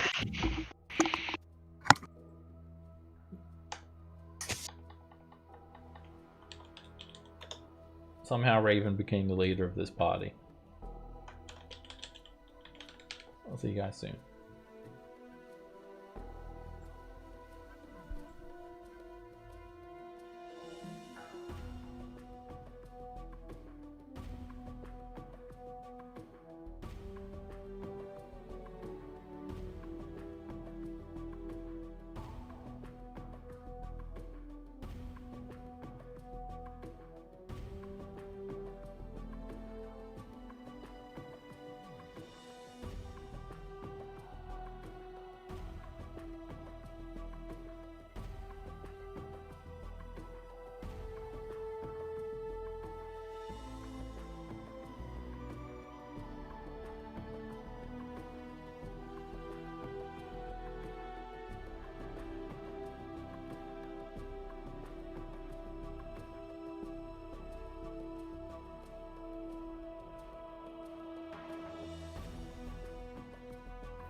What you munching on, Ed? Oh, plantain chips. Oh, I love those things. Just do like a black bean dip. Yeah, I got ripe, spicy plantain chips from Mr. John's. Yum. I didn't realize you could hear. I didn't see the thing lighting up. Oh, just barely. I'm enjoying some pickles and smoked Gouda. There you go. Oh man, I was at the store yesterday and I bought ghost pepper cheese. Oh shit! Is that really that hot? Or No, it is, but I got used to it over the years. much hotter than jalapeno cheese? Oh yes, much hotter. I dropped a piece on the floor and the dog just licked. That was it. It didn't dig in his mouth there. It's like it sucked the tongue out and it realized just before the tongue touched, like, holy shit, no! But too late. He ran, drank the water, and he's just... This news report, and they go, some reporter ate a reaper, and the guy, they look on their faces like, what the hell did you just do? Like, that was the hottest pepper on the planet, ma'am. Mm-hmm. And the look on her face. How long is it going to last? It's like probably a good hour. Mm-hmm. Who's incapacitated? What? Am I missing something? We're eating California Reapers Okay. and ghost peppers. Good stuff. You should try one. That's a little too hot. You live in California, right? Yes. So it's okay for you to have one of those, because if it goes through you, apparently you can just shit on the sidewalk down there and not get in trouble. Jesus. How's everyone doing? Good. Shitting on the sidewalk. Nothing wrong with a little bit of shitting on the sidewalk. Alright, this ramp is 5 feet high. So it starts off like ground level and it rises still high to 10 feet. So sloping up to this height, it's 5 feet off the ground and then 10 feet up here. It's a switchback.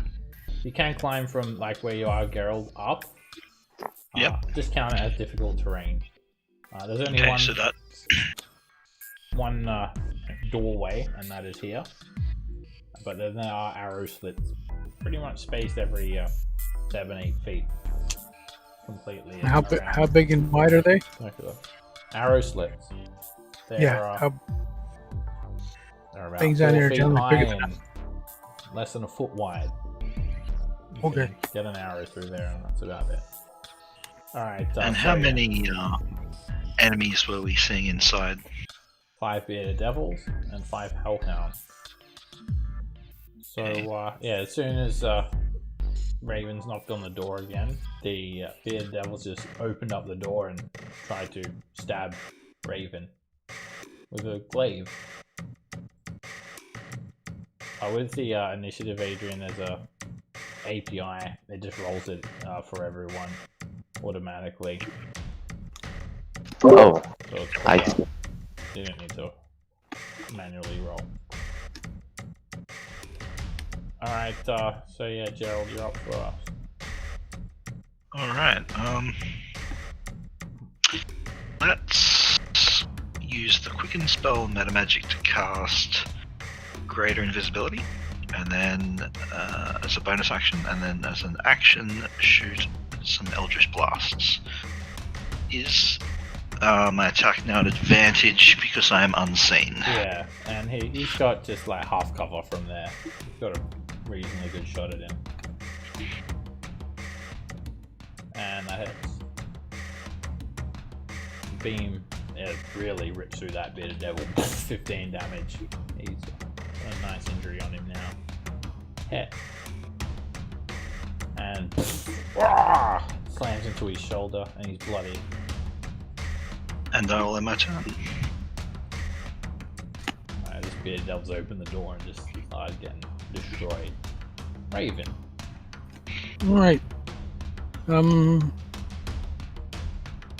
Let's see, I only see 2 of the dogs in there. Yeah, I think I'm going to drop a synaptic static. Okay. Pick your template. Where do you want to put it? Let's see when the template comes out. I think I might have to give you a fireball one. Because you know where the synaptic Okay. one is. Same thing. Doesn't exist in this campaign apparently. I'll get one.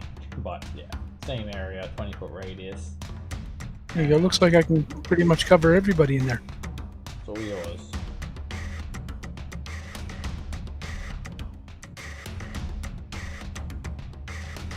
Oh. You know what? Yeah, I'll give those guys. And leave him. He's almost dead anyway. There we go. Alright. You drop the synaptic static. I was getting that template for you there too for next time. If I can actually find it. Apparently I can't. Anyway, doesn't matter. Yeah, no. It hits 4 bitted devils and 2 hellhounds. Alright, this is for the hellhounds. They growl and they let out a yelp. 25 psychic damage each, and they start shaking their heads from side to side, flicking lava and blood around as they do so. And then the bearded devil. Alright, they all have magic resistance. Gives them advantage.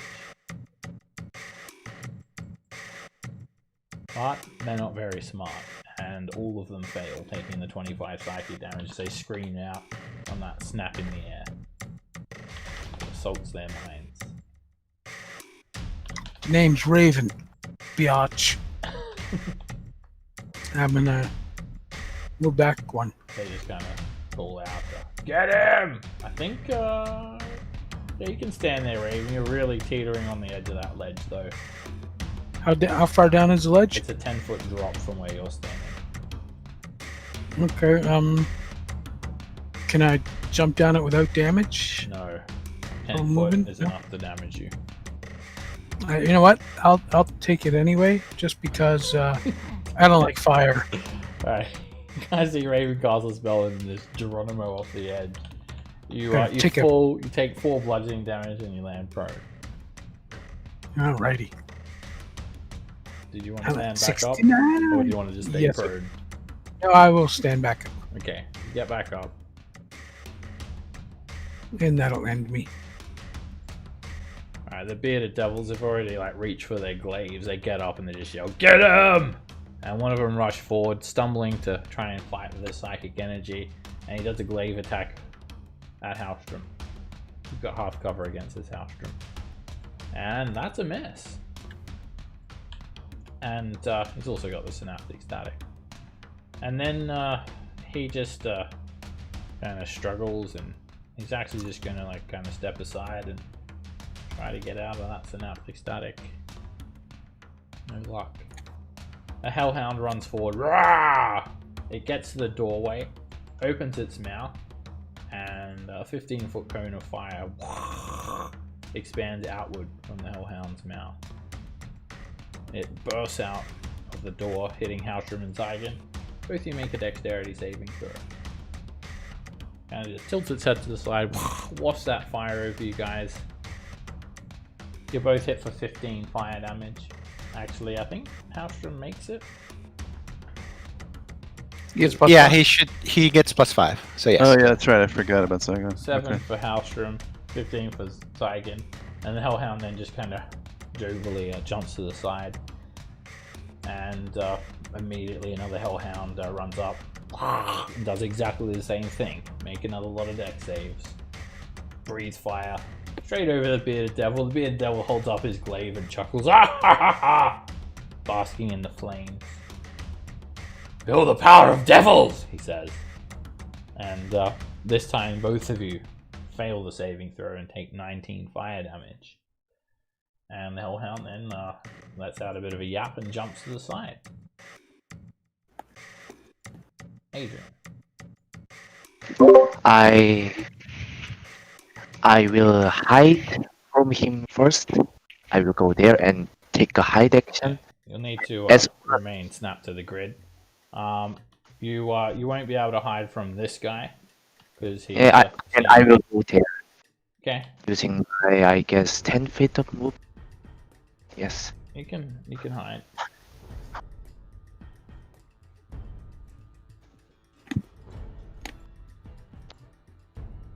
Give us a stealth check.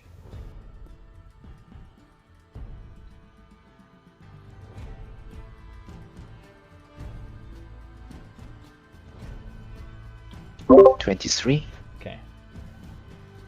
Alright, you And duck I down will- behind the wall, behind Bargle. I will go 15 forward. Alright, with hiding, if you just come back out into the open like that, you're not going to be able to stay hidden. So I should have known that, right? However, yeah, you can. What you could do is you need to kind of slip down here. This bearded devil is distracted, fighting Halstrom. You can slip down over here, have a bit of cover, and allow you to remain hidden from that location, like that. Yeah, if I attack him, does he have any kind of cover bonus? You'd have half cover. You have advantage from being hidden. Yes, then I will summon 2 daggers from my wrist and chuck it. Okay. Chuck them. First dagger is advantage. 17. Actually, both attacks will be at advantage because you throw them Oh. both at the same time with that special magic item. So That's nice. that's a hit, and that's a And- crit. Yes. Yeah, but not with sneak attack though. You can choose. Well. You do both attack. With those braces you have, both daggers happen at the exact same time. Whoa, So it's not like one attack and then the other. They both happen at the same time. So It's- yeah, you it's can pretty incredible. choose which one you want to do the sneak attack on. Would you like to do it on the crit or? Yes. I will hit him with 8 second. Alright, you duck down behind Bargle, we kind of slip down here and use this ledge for cover. He's not really focused on you, and those daggers, it's like snake eyes. Both daggers hit him in his eye sockets, and he collapses onto the ground dead. He is absolutely killed. Well, that certainly did the trick, and I will move 10 feet forward to my original location. Okay. If another thing you do need to note, if you move through another creature's space, it is counted as difficult terrain. So it does cost you 10 to go through someone else's space, but you've got more than enough to get there. Yes, I think. And I will end my turn. Okay, so Okay. Let's see. 5, 10. Yep, I'm going to start swinging at this guy. 3, 4. Actually, no. I think I'm going to go ahead and. We've fought bearded devils before, right? yeah, Yep. plenty of them. Do I know if they can be frightened or not? They seem to be hard to frighten, as far as you can tell. Yeah, but they Just- can be frightened. They can be, yeah. They can be. Okay, good. Then I'm going to go head over here, so that everything is within 30 feet of me. And then I'm going to go ahead and channel divinity. Channel divinity, conquering presence. Okay. You hold up the holy symbol, and the hellhounds start to bark and whimper, and the hellhounds will make wisdom saves. It's a wisdom save, right? Yeah. Yep. DC 17. DC 17. Alright, this closest one just barks at you loudly, but the other 3 start to whimper and they become frightened. The bearded devils, they look at each other and they dig their feet into the ground and say, "We will not back down! We are steadfast!" And they don't get affected. Okay. Then that was 15 feet. Move here. Then, yeah, move back here. Taking the attack of opportunity. Okay. Yeah, the bearded devils, with their numbers, They don't seem to be able to get frightened very easily. The bearded devil's going to beard slap you. And he completely misses. He's like trying to talk, and then as he's talking, his jaws moving, and the snake beard tentacles that he has just kind of miss. They get tangled up. Okay. And then when does Hellstorms go? Okay. Yeah, that's my turn. Alright, the Hellhound is just frightened of you. So Can I get closer? it just kind of runs back and forward. Rawr! It paces back and forward, and it is whimpering at the same time.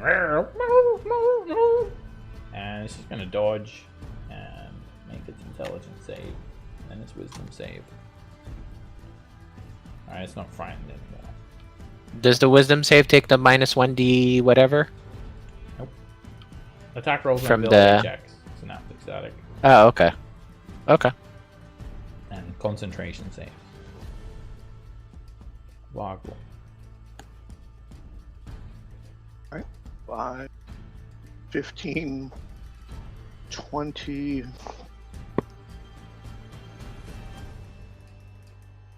Would this be 25 or 30? That's a wall. Oh, that is a solid wall. Yeah, this stuff That's is neither. all this brown stuff is wall. Just Okay, break so- it through. You can try to move through the wall. You'll need to make an athletics check. Yeah. Take a fail. Yeah, I'll move there with 30 and then attack that bearded devil recklessly. Alright, you And I'm a Bust bonus in. action rage. infiltrate the fortress. Hey, And Kool-Aid. Hashtag infiltrate. That is Oh. a crit. You infiltrate with force. Alright, Baldur runs through and he like cuts the bearded devil in two. Like literally its top half and its bottom half are now separate on the floor.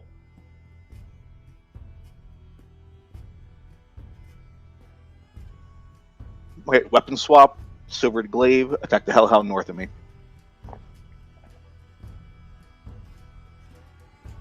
Crit! A Okay. hellhound barks at you, opens its mouth, and you just jam the glaive into its mouth. Fire erupts from the hellhound's maw. It doesn't kill it, but it almost does. You just impale it. Alright, house movement, bonus, primary, beam. This hellhound is just gonna pace back and forth like the other one, and whimper and bark. Dodge. And that's it. Halstrom. I will move into the room. What's the icons on the bearded devils? Do I know? Synaptic Like, what's static. the- They are actually like kind of shaking their heads. You can tell that they've got something going on in their minds. These sort of lines is actually like literally just a hole in the ceiling, and there's a ladder over here that leads up to the second floor. Okay, so I move 10, 15, 20, 25. I'll move 25, 30. Is that okay there? Yeah. And then I'll cast a spell. I will cast Spirit Guardians. All right. Spirit Guardians. You can exempt everyone except for Adrian and Gerald. So you guys And Raven. don't want to go in there. Yeah, you can't see Raven actually 10 feet. So I guess I should have cast it here and then moved in, but sure, you can too do late. that. Too You late. still won't be able Can to I do that? Yeah, you still won't be able to get Okay. Gerald, but you're just gonna want to stay away from that Gerald. All right, so Okay. I have no plans to go in. swirling radiant energy, it spreads out from you, and they're all gonna get schmelted at the start of their turns. Alright, I don't got a bonus. Cast a spell. Oh wait, no, never mind. Okay. The bearded devil's pretty much just got off his stone seat. They all had their glaives leaning on an angle, with the blades actually pointed up towards them, the handles towards the ground. He grabs it and tries to hit you straight away. He makes a wisdom save too, and he takes a 9 radiant damage. damage. He's actually looking pretty badly injured. His flesh is blistering and melting away. Tries to hit you, Halstrom. He misses with the glaive, and then, almost independent of his arms, these snake-like tendrils of his beard snap at you, and they bounce off your armor. The bearded devil has also got a minus 1d6 on his attack, by the way.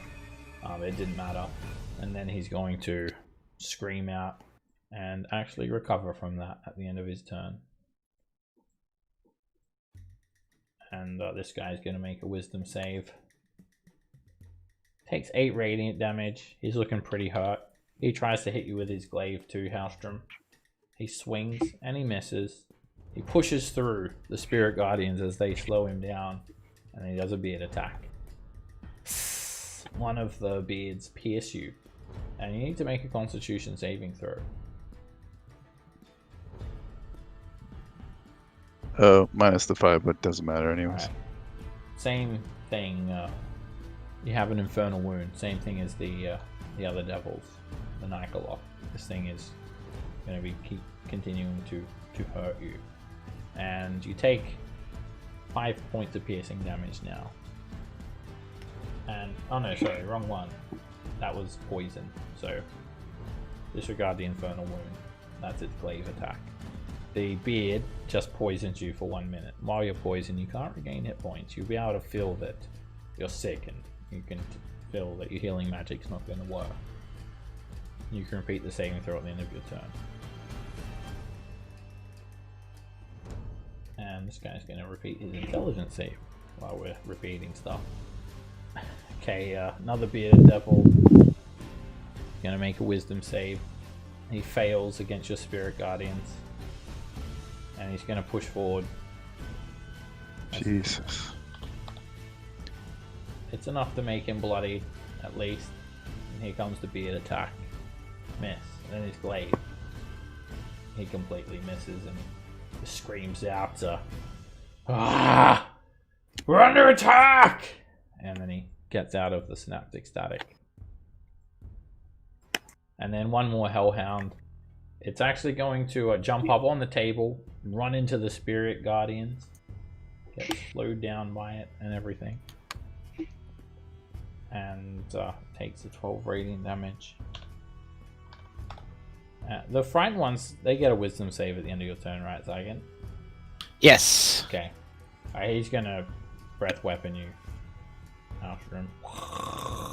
15-foot cone of fire. It hurts. You take 25 points of fire damage. And then it's going to stay there on the table, barking and yapping and still being frightened.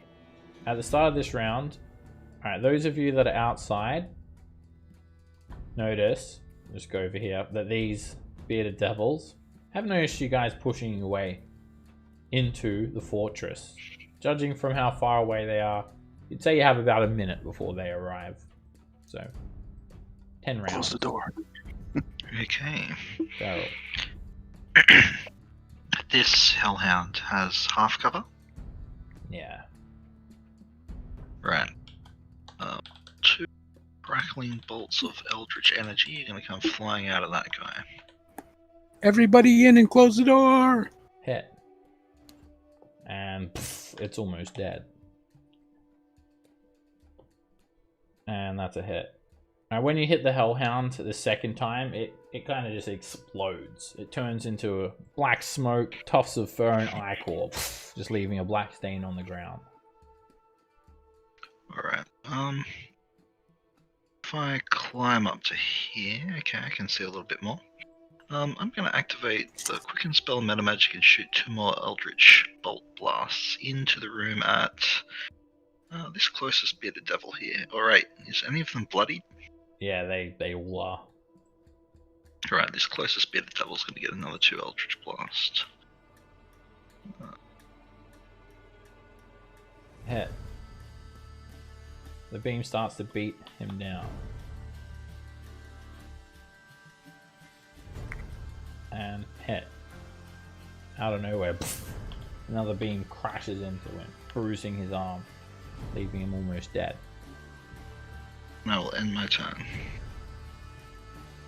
Raven. All right. I can climb up here for double movement since it's Yeah. 5 foot level. Yeah, just count So 10 to get up 15. there. 25, 30. Oh, hello, Mr. Hellhound. I guess I am going to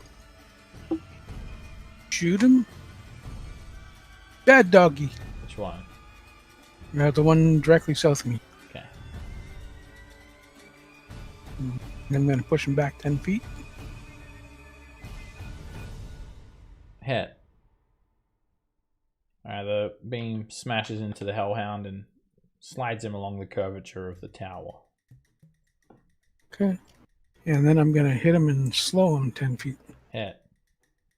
I hit him in the leg. And that Hellhound's looking bloody now too. And yeah, that's it for me. The Hellhound, you can see these like red glands in its neck, kind of rolling with flame, like it's just reignited its breath. And it runs forward. Actually, it runs to here, it opens its mouth, and it just strafes Bargle and Raven with its breath weapon. Both of you make a dexterity save. Woohoo! You guys both succeed and take 8 points of fire damage. And it's just gonna stay there, growling and whatnot. Poor puppy. Adrian. I will go in. So 10, 5, I guess. Yeah, you can slip through that. 15. Oh shit! I'm up in close. Yeah, as you come around the corner, there's just this vicious hellhound rawr, rawr, barking at you. That's okay, you can beat him. I use 15 feet of my movement. I disengage bonus section and summon another 2 daggers and fling to this one. Well, yes, I will fling to that one.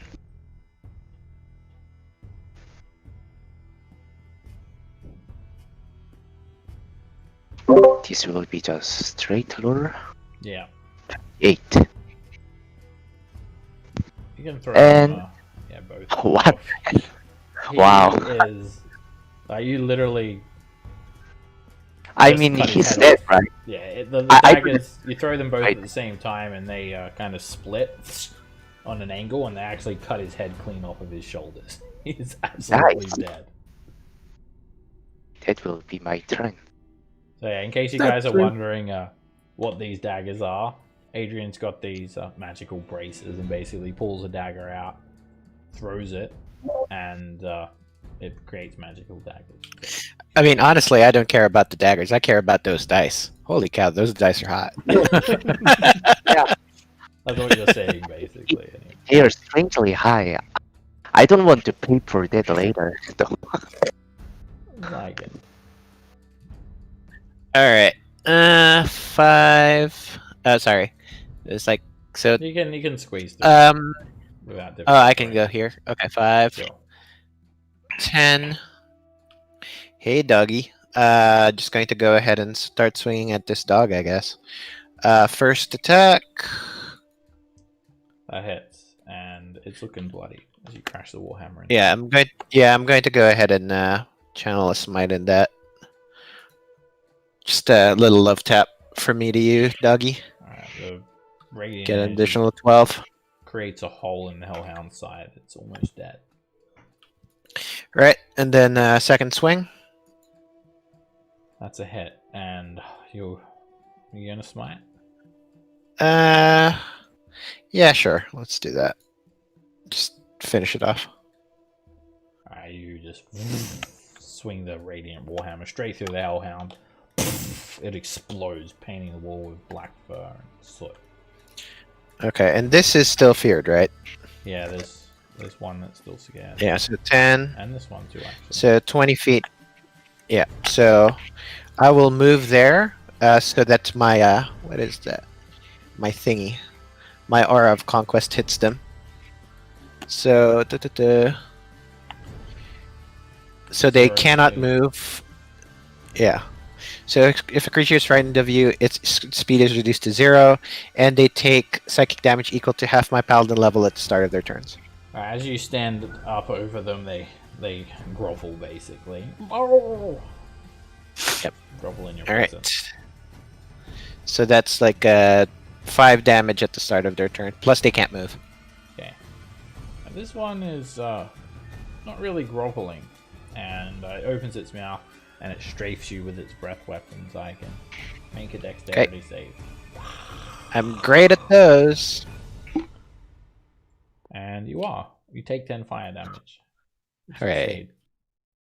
And it just kind of barks and looks towards the bearded devils and then makes an intelligence save and ends its turn. Bargle. Okay, let's see. Let's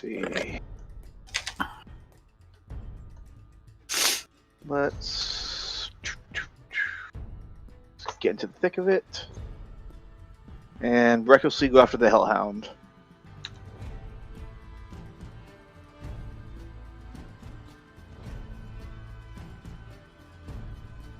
Crit. And you paint the bench with the Hellhound. Even some tufts of fur stick to the nearby bearded devil. Wow, You Beautiful. absolutely destroy it. there are a lot of creatures in this. Alright, going after the bearded devil. Alright, looks like One of those the nights, I guess. dice gods are Alright. favoring you guys from last week's effort. And looks like Carmen's coming back to aid you. You just rip another bearded devil into pieces. And you hear a voice call out from above. Who's there? Who's fighting down there? And my bonus action. Yeah. Just some of the hellhounds getting unruly. If you Quite all right. If you want, Almost a crit. you're welcome to use your action to try and Yes. deceive that voice. Oh, excellent. And you I see. cut the bearded devil's head clean off its shoulders. Nice. 3 for 1. This hellhound is going to take 5 psychic damage. It's going to make a wisdom save. And may not survive this. You see its basalt colored flesh start to bubble with red blisters. And then the psychic energy hits it. And its head just explodes. It's killed instantly at the start of its turn. Man. What was the engineer devil's name? Basil Stain. Yeah, Basilstein. Basilstein, right? All right. Halstrom. I will cast a second level Cure Wounds on myself. How does that work with the Periot? Do I just double that? I think it's like is it hit dice? I think? Period. Yes. Period works only with hit dice. Does it work if he's still poisoned? Hit dice. That's not hit dice. So double roll the hit points or just time? Just- if you roll hit dice, yes. This is not hit dice. Hit dice when you take a short rest. Oh, duh. Never mind. So 10. Yeah. So I think can I get? yeah, go you up max. I think like some spells and that. And then I'll move just to get him into the. You hear the sound of rattling And I get a- chains from above. I think I get a save, right? Yeah. Another. You get to make a con save against poison. I got Zygons within 10 feet. Mhm. So 12. Success. You're not poisoned anymore.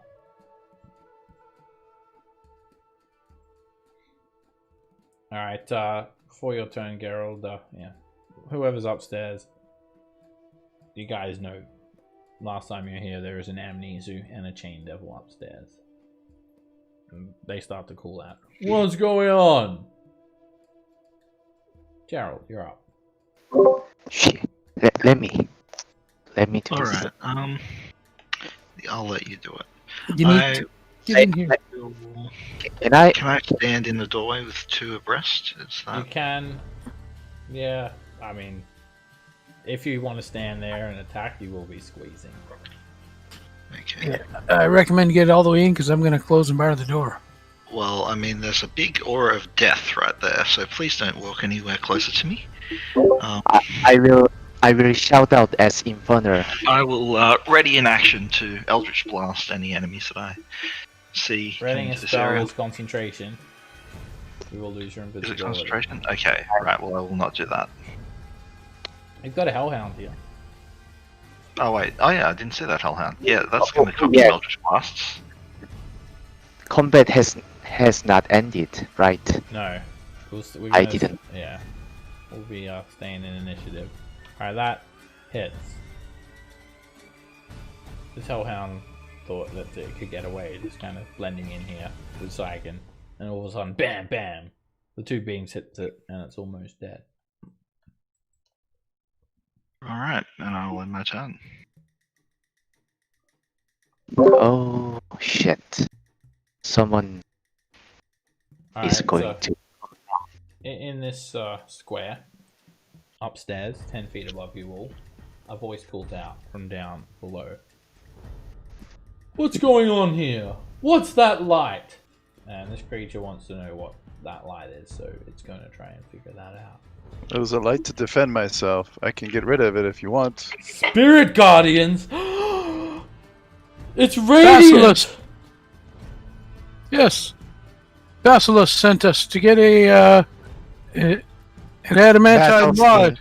Basilstein sent us It's to get an adamantine rod that he needs to work on Zariel's fortress. And your peons here decided to get brave and attack us. You can make a deception check with your action rate. Here's hoping. Yeah, that's not bad. Basilstein! Yes. A very cute guy, if I might say. Very laid back. I helped him with his dredger there, going to the bottom of the river Styx to get the souls on the bottom. Okay, we'll see what happens. He doesn't respond to that. I'll close the door and bar it behind us. Okay. You close it, and it's a heavy iron bar that you have to put in there. It will require an action. It's not the sort of thing you can do with interactive object with your strength rating. All right, fine. Okay, can fine. close it, though. You close the door. Adrian, close the door. Well, I will try. You could use your action to lift up this heavy bar, and there's just two like stone brackets that you can place it on. Yes, I will do that. Alright, it's a sturdy door as well. You're gonna have to be seriously strong to bust this thing open. Alright, door's closed. Reinforced. I will use. Hellhound, getting around here. Oh, I already used my action, so I will move here. And can I avoid Amnesius Gauge with my movement? Yeah, there's you can't actually see him. You're just thinking that he's up here. He's on the floor above you. He's No one's yelling seen him. down through a hole in the floor, but he hasn't looked through yet. Yeah, he's calling up from above. Is there any kind of corner or? It's actually really bare in here. If you're looking for a hiding spot, maybe under the table. There's not really anywhere suitable for hiding though. It's very open, very plain. There's some suits of armor. Maybe you could pretend you're a suit of armor over here. So I shouldn't know that. So I was there, and I will try to hide between the armors. All right, yeah, you can make a stealth check. We'll see how you do with that using a bonus action. All Alright, what you do is you go up behind the armor and take your pilafui and kind of drape it over and kind of look like you're just a cloak for the armor. Nice. Like it. Okay, I'll try to finish this hellhound off. First attack. Hit. And you do, you finish it off. Alright, I'm going to break initiative for now. That hellhound is nothing more than some tufts of fur on the ground. There's no immediate threats. Can I? I'm gonna drop the Spirit Guardian. Okay. Drop the Spirit Guardians, the heat of battle cools down. Amnesu says, all of you, up here now. Yes, my lord. All right. Let me go ahead and heal myself with my racial. Get 10 points back. I will not go up there. Okay. Yeah, I'll go up. Your main Like I'll looking have like- Ravens back for a little bit. Alright, there's just an iron ladder that you can climb up and it leads you up to the second floor. You going up, Raven? Yep. Everyone who wants to climb up, move over here. So I know. Gerald, come up. Oh. Boy, did I ever move. I will go up as well. Okay. I'll go up. Killing devils is fun. Alright, you guys head up to the second floor. Adrian is blending in with the armor down below. You come to the second floor. The floor of this room is strewn with hooked chains. Manacles are bolted to the wall. In the middle of the room, there's a spiked iron chair bolted to the floor. The chair's armrests and legs are fitted with iron shackles. There's no one in the seat. One corner of the room has a gaping hole in the floor. That's where you've come out from. There's exactly the same dimension of hole in the ceiling leading up outside, and you can just see the red sky of Avernus above you. And then this Amnesu, he's backed away from the edge a little bit. He has his arms crossed, and he's just kind of scrutinizing Raven. I will bow to him. Oh, so Basilstein sent you, and then Yes. the other devils, they became a little bit naughty, you say? Oh, they were very naughty. I had to punish them severely. But they'll come back, and I'll get to punish them again at some point in the future. They shouldn't have attacked you like that. They should have let you in. That's very, very naughty. Bad manners. Alright, your invisibility is expired now, Gerald, and pretty much at the exact time of that, Adrian, you start to hear all this banging at the door. But that door's holding up. No one's getting through. Alright, Adrian sneaks up to the second floor. Did you want to still try and remain hidden, or just show yourself? I will like to remain hidden. Yeah, you can kind of creep up a little bit. And, what did you get on your stealth check? 25. Yeah, you creep up and kind of eavesdrop, and the Amnesia doesn't seem to notice you. Neither does the Chain Devil. And the Amnesia has his whip in his hand. Basilstein sent you to get it, did he? He did, my lord. Zariel told me not to give it to anyone. I'm gonna need some sort of paperwork. Well, he is the chief engineer. And he's just a lowly horn devil. I don't answer to him. What Well, sort of course not. paperwork do you have? A letter that supersedes his authority over Zariel. Oh, nobody supersedes Zariel's authority, of course, my lord. But Listen, I am the I do commander know- of this watchtower. And unless I'm told by anyone other than Zariel, I'm not giving you the rod. In fact, I couldn't give it to you anyway. And then he pats his belly. Oh, well, I guess we'll It's- have to go back and tell him to tell Zariel that we couldn't get the rod to fix the infernal engine, so her fortress isn't going to be finished. Why All right, didn't he guys. give you some paperwork? Well, you know how it is. He's busy. He's forgetful. He's not the brightest, when it's non-engineering. And why has he sent a bunch of mortals to do his bidding? Would you suspect us of having anything powerful like that? He doesn't want it to be taken over by other people who may be against Zariel. You must be new around here. I'm willing to overlook this fact. Wait a second. I remember you. You're that naughty, naughty one. I thought you were on the the barge. Not the funeral barge, but the barge. Flying the river Styx. That's right. I remember some of you. So you're not that new here. No. We've been trying to gather these rods for a while there, but this is the final one that he needs. And what about you? He looks at Halstrom. You're with him on this? Yes, I am. My duty is to get rods. Ooh, that sounds naughty. I have not seen you before. He has this wicked-looking whip. It looks kind of like a coiled-up entrail.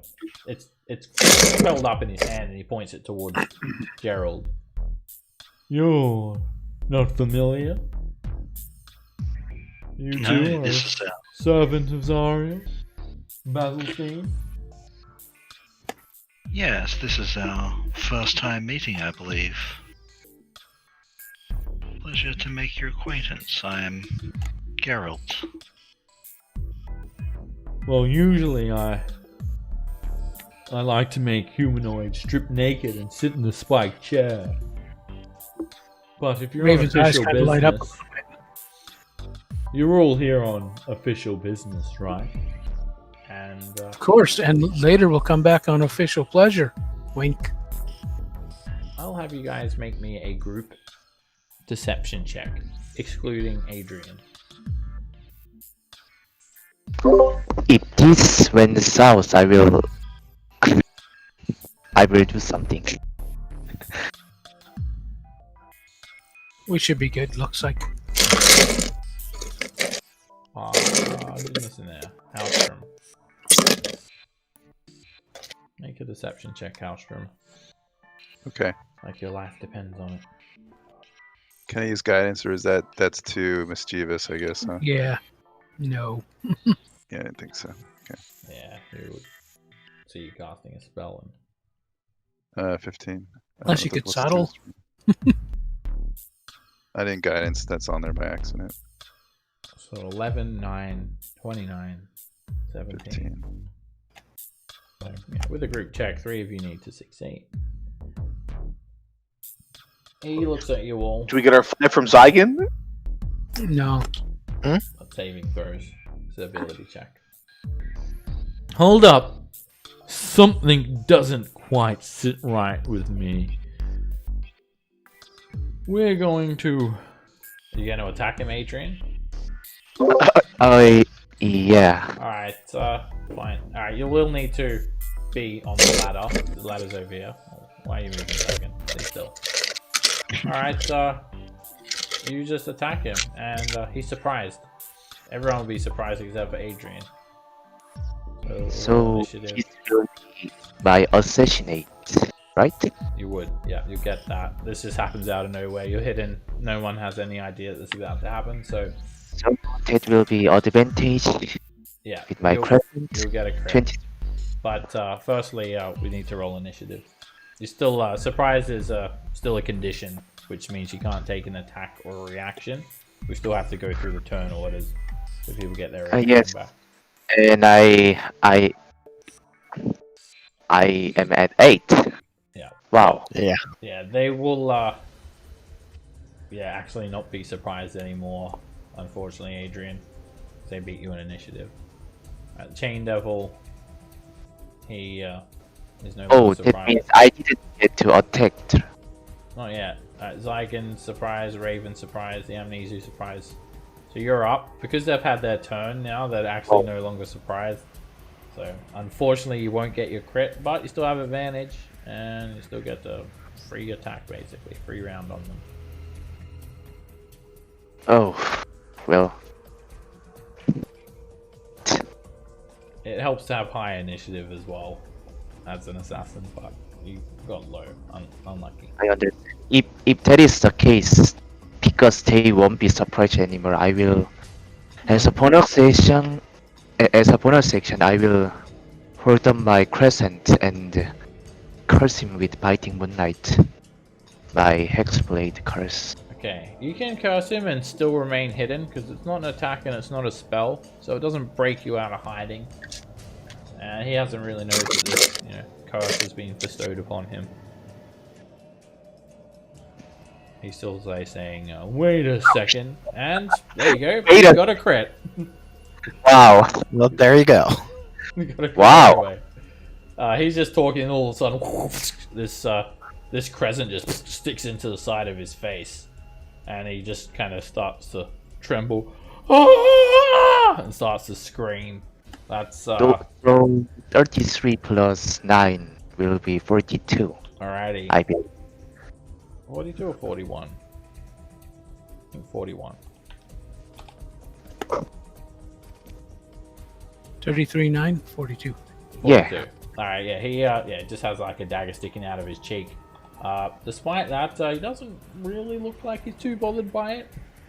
Oh, well. Yeah, these are one of the And you really get your high. other dagger too, two at the same time.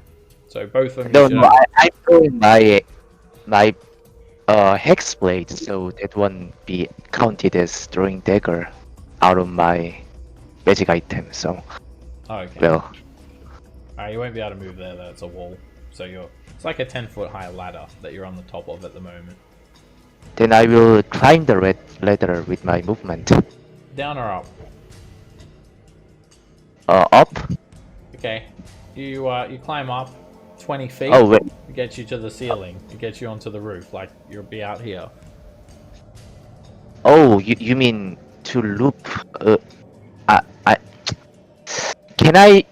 can I remain? Ah yes. You know what? I will go to the roof. Okay.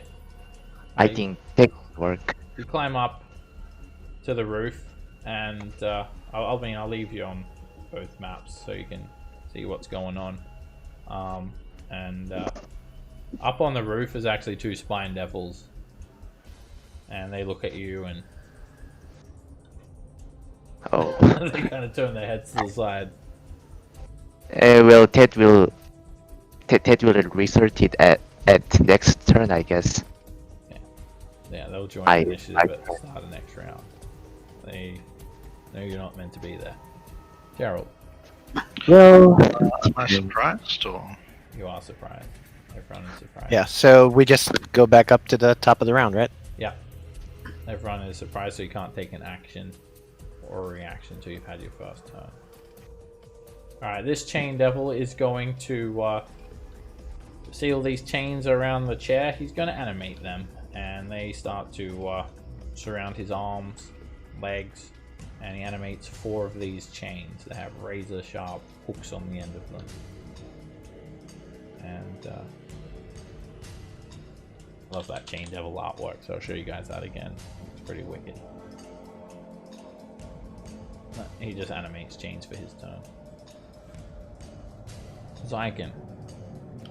Yeah, what's going on with me in initiative right now? So let me go ahead You and... actually should be disadvantaged on initiative, Zygon.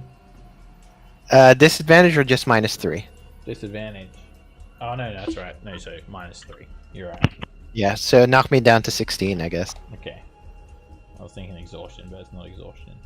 Alright, let's go back to... let's go to Raven's turn. Raven, you're up. Okay. Dude. Oh my god. When you move away, the Amnesia is going to attack you, Raven. Naughty! He's got And he's gonna whip you. Licorice whip. He hits, and it hurts like sure hell. It does. almost blows you apart. You take 12 It sure slashing does. damage and 26 force damage. Ouch. All right. I will shoot him and push him back 10 feet.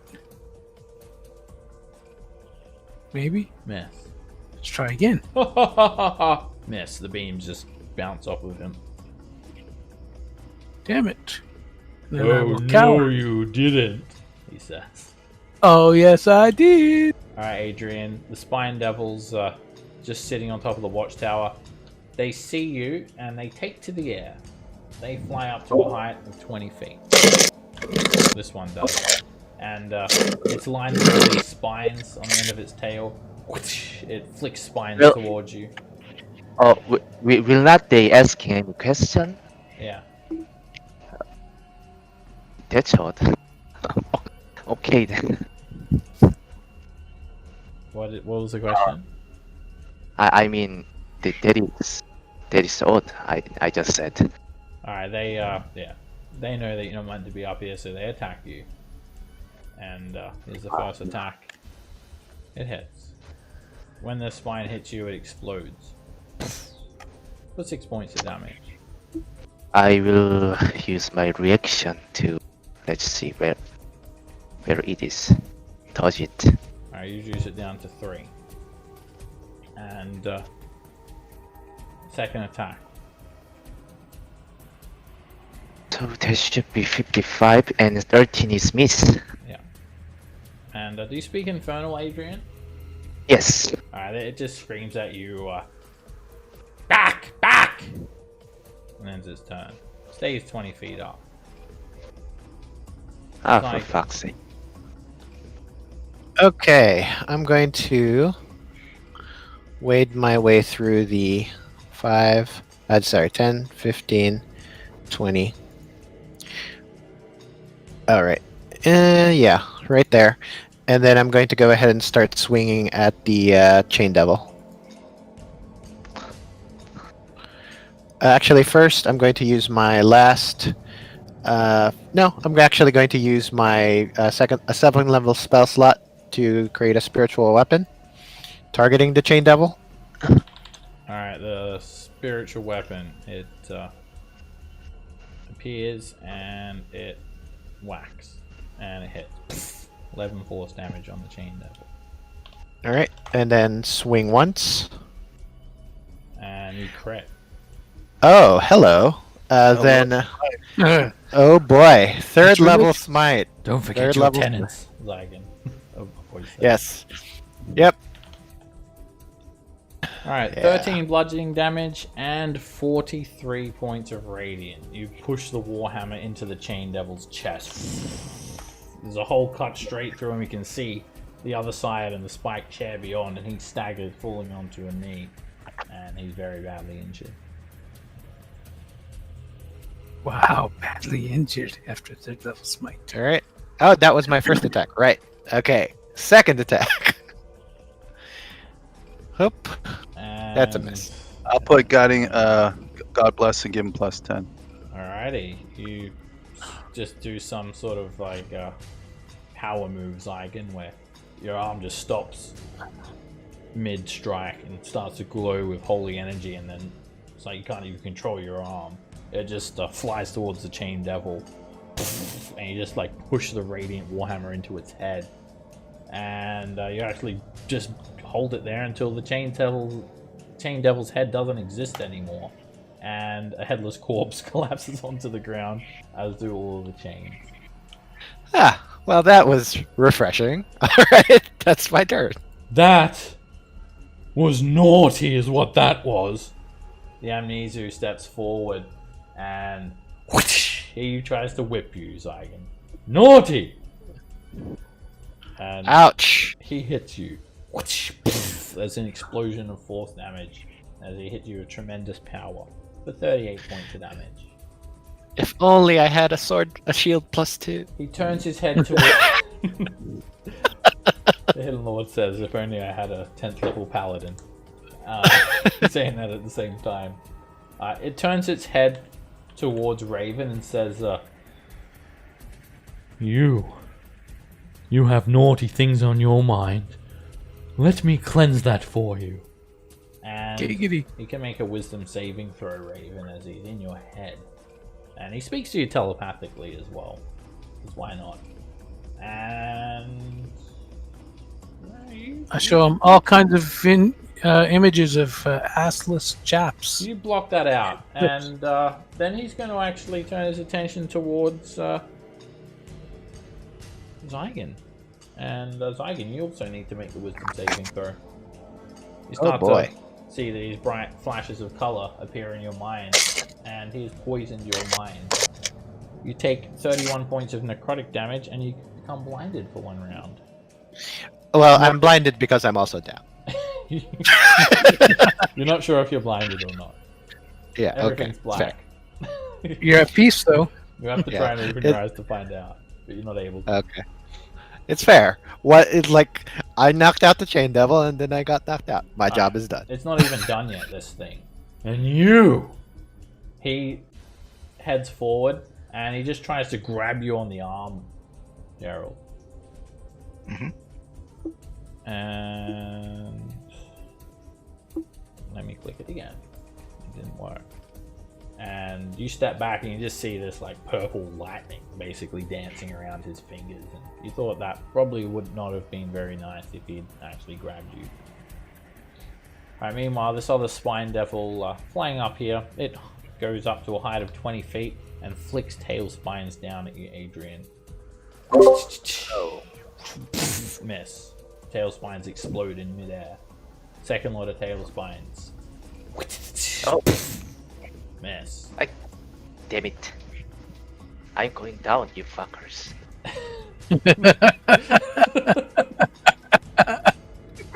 Probably a good idea. That's what she said. Alright, Adrian. I slide down. Alright, you can go back down. It costs you 20 feet of movement to get back onto this floor. Yes, as I slide down, I will throw two daggers towards that Egypt. Can I? Sure. I mean, Mother, may I? I should be in reach 20 feet. Yeah, you're 15 feet away.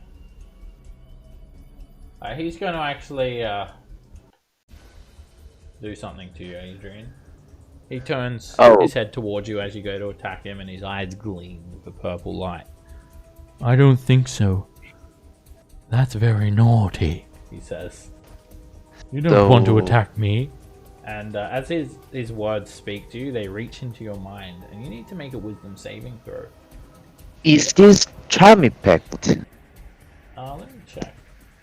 I mean, I think Let me check. No, it's not actually. Yes, it is a charm. Yes, and It doesn't say charm, but it's called charm, so it's a charm. yeah, It's not because I am. You're not going to be charmed, but it's a type of charm. Yeah, because I am an elf, that means I can use my Fey ancestry. Yeah. Let's see. Wow. Wow. You completely block out that notion, and you're actually immune to his instinctive charm now too. So, my first dagger. You put a dagger in his face. He was basically trying to get you to throw that at Raven, and he doesn't like that. Everybody loves Raven. And a crit. Wow. So, yeah. I mean, is it too late to choose that one to be nice? You can, alright. For this time, you can use that for your sneak attack. Next time, because I kind of interrupted you with that reaction, just roll both at once and then decide the sneak attack. Yes. But yeah, just add on that extra 18 damage basically. So another 20. You put another dagger into his gluttonous looking neck, and he's actually bloodied despite how powerful he seems. He kind of chokes and his eyes widen as much as they can. I say, My lady forbid your fate. You're going to wish you never met me. He says as his tone gets a bit more serious. And I wave my hand and going down with my bonus action. Okay. You slide back down Yes, another 20 feet I- and to sliding just out of Amnesius' eyesight. yeah, you can't, you'll need to move over to the side like that to get out of Works his for line of sight. Yes, I will do that. I'm going to put you down on this lower map. How's the Doris doing? It's holding up. There's no way that these things are going to get near through it by the looks of things. It's so That's- solid that, yeah. And I will end my turn. You'd be very unlucky if they get through, put it that way. Gerald. Alright, as a bonus action, I'm going to cast Misty Step. And then as my action, I'll fire 2 Eldritch bolts into the back of this thing. Miss. Crit. You notice the Amnesia's got these tiny little wings that don't even look like they could be capable of keeping this thing aloft, and you just like crumple one of those wings. It almost looks like a gangly, fleshy claw sticking out of its back. It's all broken now. Now, it didn't have to be this way. You could have just handed over the rod, and I will end my turn. You don't get it. The rod. I swallowed it. He says. You'll have to pry it from my dead body. All right. And I didn't swallow it with my mouth either. Yeah. The chain devil put it in my mouth. Alstrom, you're up. Big gloves. Halstrom casts a spell, and he looks to Bargle and says, "Heat your weapon to me." And I grab his weapon and I cast a spell on it. I'm gonna cast Holy Weapon. It starts to glow. Letting out an explosion of radiant energy. Do I know he has reach with that whip? So if I move, I'm gonna get hit. Yes, he's seen it hit me. He's busy gleaming his eyes at Adrian when this happens. He's used his reaction. That's right. I'm gonna go 5, 10, 15, 20, 25, 30. Move. I don't have a bonus. That'll be it. Horrible.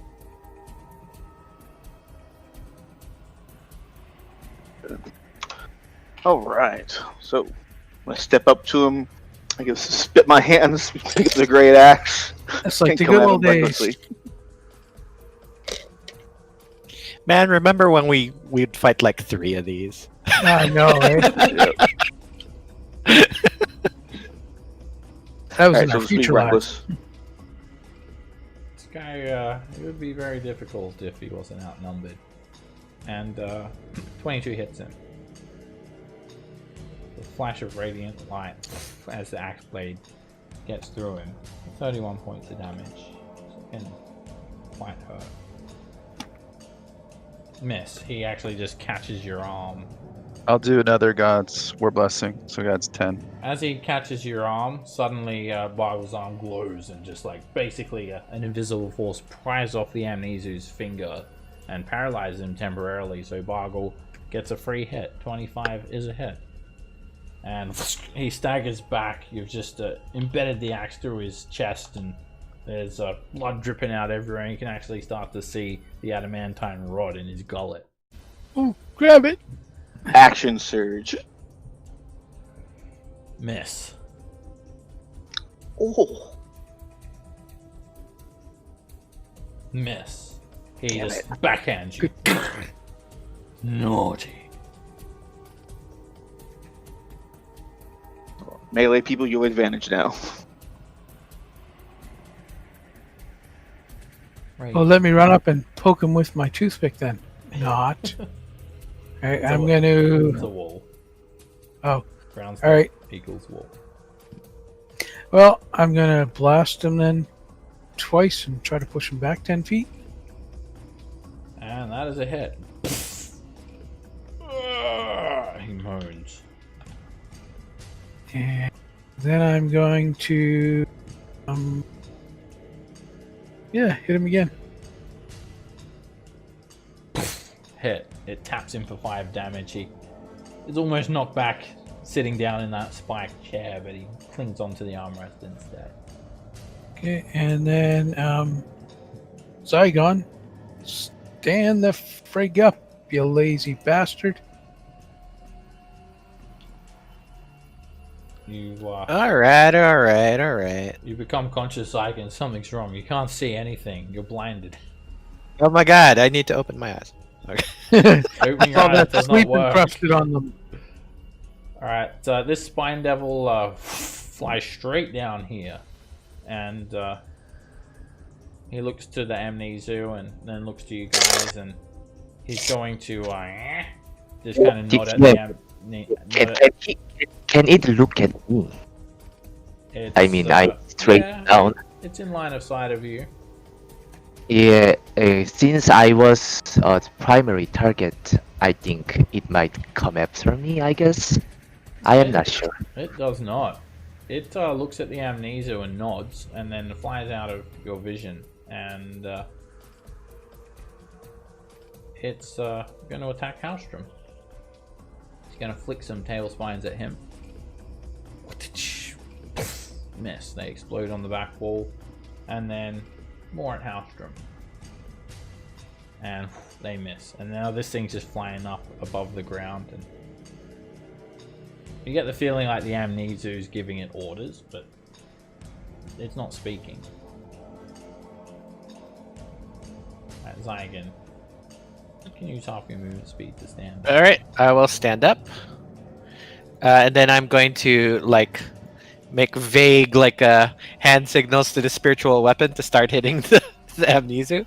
Okay. So disadvantage, I guess. Yeah, you're at disadvantage. You try to swing your hand at it, and nothing happens. Swings through the Right. air. And then go back up, try to swing at this guy, despite odds of hitting very low. Let's do it again. And you miss. You hit the Chain Devil's corpse. Oh, I'm hitting him, guys. I'm hitting him. And then second attack.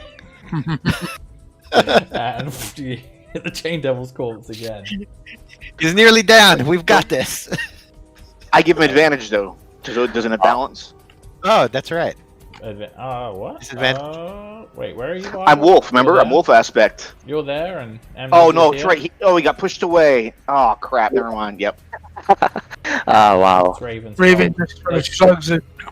Everyone blame Raven. Thanks, Raven. Raven screwed up. Alright, but then it doesn't matter anyways. He's got to be dead. He's not moving. I know, right? He's just been We've won. tunneling him. Yeah. And then I guess the blind ends and oh shit. All Yeah. right. At the start of his turn, the blind effect ends, and this very angry Amnesu staring you in the face. Hello. You don't understand what you've done here! This booming telepathic voice floods all of your mind simultaneously. I am the commander for Zariel's watchtower! You are going against her! Do you understand what this means? We've been naughty. I know. Yes. Very naughty! He just screams at you, and he just tries to, grab you on the cheeks, Zygon. Like that scene out of, what is it? Little Rascals. Tries to grab your chubby cheeks, and he just tries to shake your face. Very naughty! But he misses you. He staggers forward. He brings his whip up, and he's going to, before he whips you, poison your mind. Actually, no, he's going to poison Bargle's mind and Halstrom's mind. Both of you make a wisdom saving throw. So I have to see these. Bargle, you have +5. Yep. Both Oh, of them do. you both have +5. Yeah. You both start to see these flashes of color appear in your mind and start to hallucinate. And you can feel this toxicity flooding through your system. Duber. Bargle, ooh, pretty colors. you take 20 necrotic damage to become blinded, Bargle, and you'll need to make that save too, Haustrom. Haustrom. Oh, I'm sorry. What was that? That's you. Wisdom saving throw against Sorry, dying. I was distracted. That's an old Against school dying? save there. I can't roll up another character. God.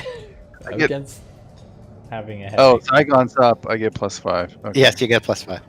Wisdom. Oh, I should be able to make this. Yes. Yeah, And easy. Doesn't affect you. And then he's actually going to move here and whip Bargle. Naughty! Did he do his whip? No, yeah, he hasn't done his whip. He'll whip Bargle at advantage. Watch him whip. Watch him nay. And you're hit for Ow, 5 slashing fuck. damage and 40 force damage. Ouchie. And then the amnesia just says, "You're all going to hell for this!" And just, We're already here. Alright, this Which layer? This spine devil flies down and just flies into the second floor and is going to aid the Amnesu by flying around here. You can actually see him, Adrian. He's flying about this space above you, and he flicks tail spines at Bargle. Can I call him out? Hey, you ugly piece of shit. Your words seem to fall on deaf ears. You can tell that the spine devil is quite angry towards you, but devils are very loyal. They obey a chain of command. He attacks Bargle. And miss. And again. That hits. The tail spine hits you for... It'll be 1 piercing damage, because you've got the resistance and heavy armor master. So 1 piercing and 3 fire for you, Bargle. 4 points of damage. And the spine devil just flutters around in this room somewhere like that. Just a few feet above the ground. Adrian. I go up. Alright, costs 20. you 25 feet of movement, and you're back Oh. on the same level as everyone else. The amnesia is like on the brink of death. There's a couple of spine devils flying around here now too. Can I approach? Well, am I in 20 feet reach? You are. As before I going up, I will take. Well, I shouldn't know that, right? Ugh. I'm gonna say you're out of luck for hiding now. They've seen Yeah. you come in and out. I will use test action. Let's see. I'll just throw dagger because why not? That means But you feel Two like up. you could take him out if you just hit him easily. it. It's the first dagger and the second dagger.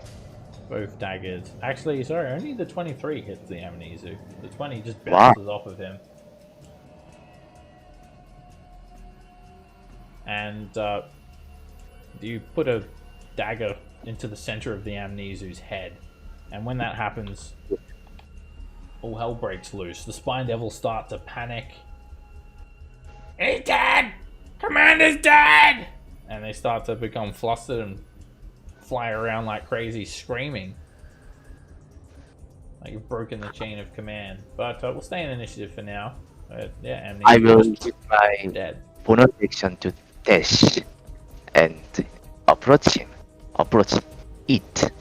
Alright, you've put a dagger straight into his eye, and he's laying on the ground. You can see all these chunks of flesh missing from his torso, and you can see this adamantine rod kind of embedded into his gullet. Can To take it will be an action. You're really gonna have to rip this thing out of him. Oh, I see. Then I will end my turn. He's like literally swallowed it. It's inside his stomach. Geralt. Alright, well, Let's not take any chances, and let's put Eldritch Blast into the Spine Devil closest to me. Crit. And you almost take it out. Spines like bristles fall off everywhere. Hit. And you just... His body hits the ground, rolls off the edge, hits the ground below. Dead. Alright, well, I'll end my turn. Halstrom. Hellstrom will move 5, 10, 15, 20, move to there, and cast a spell. Cast Mass Healing Word. Oh god, it's horrible. So everybody's missing hit points, and within 30 feet of me gets 7.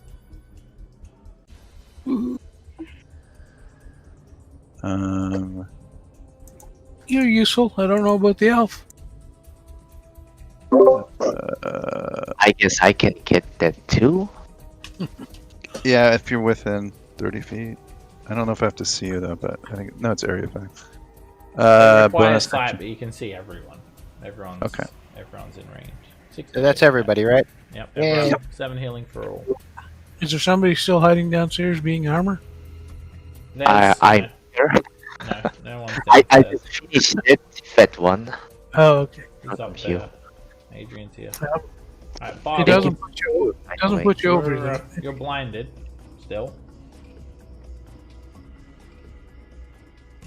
You can hear a spine devil right now, Alright. fluttering around, screaming. The commander's dead! What do we do? I will approach it and in Bargle faction recklessly attack it. So it'll be, I guess, a flat roll. Leaping in the air up if I have to, if it sounds like it's up, flying above me. Like, ah. It's about head height. Miss. Oh, You stab into the Amnesu's body. I duck it. I used up my good rolls. that could have been terrible for me. Hit. Oh, okay. 14 hits, and you just hear the axe, the radiant energy, and the spine devil's body all hit the ground. And I'm gonna break initiative. I retrieve my crescent and Could I second wind right before we end, though? Use my bonus action? Yeah. You don't need Unless to we're be going in to be short combat. resting immediately afterwards. You don't need to do short Alright. second wind in during combat. I will try to pull that out with my dagger. I guess To try. to pull Hack it out up. this thing, you could make a sleight of hand check to actually kind of cut around the adamantine rod and pull it out, or just brute It's adamantine. force Doesn't matter. Just with beat an the crap out of it. or pull it out with brute strength with an athletic check. So sleight of hand or athletic. I give him guidance. I was trying to say guidance on him for a sleight of hand. Roll a 1d4. The All holy right. weapon will go down, Okay. 2. and you're not quite getting it. It's stuck.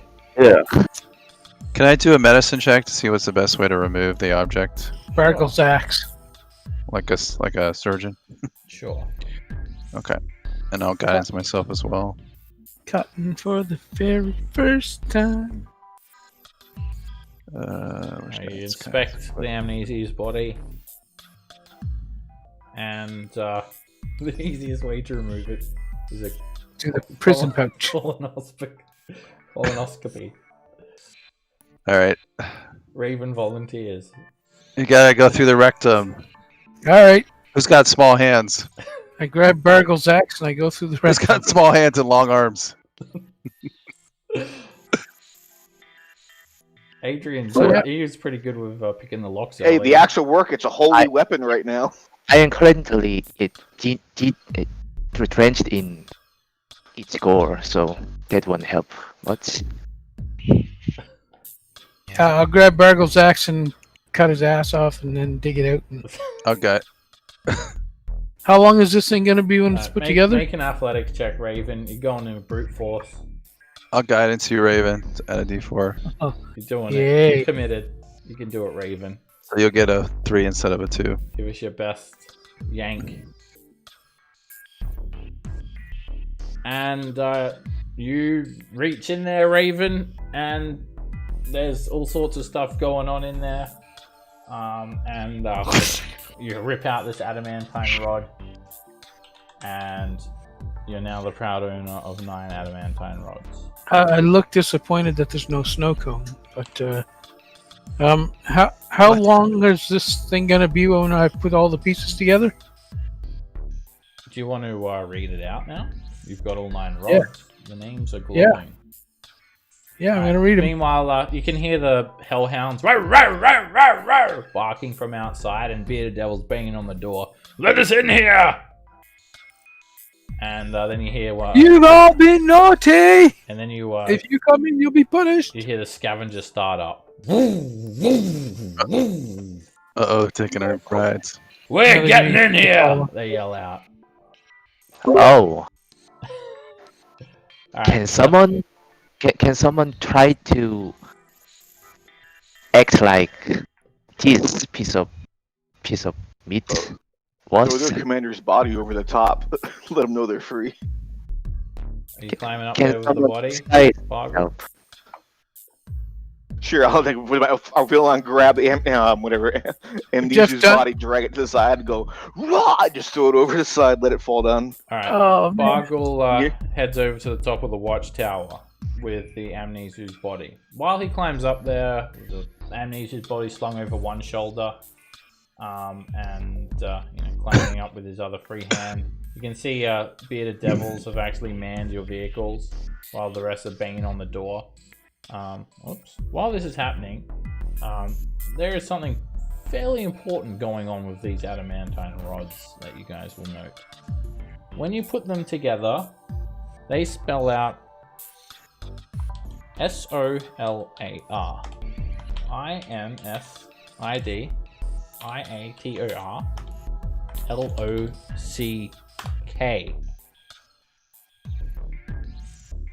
Solar Insidiator Lock. So the Solar Insidiator is the companion. You know that because that's what Thavius Krieg referred to it in his contract.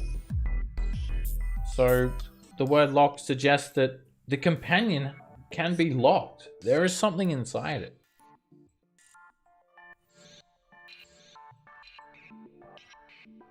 All right.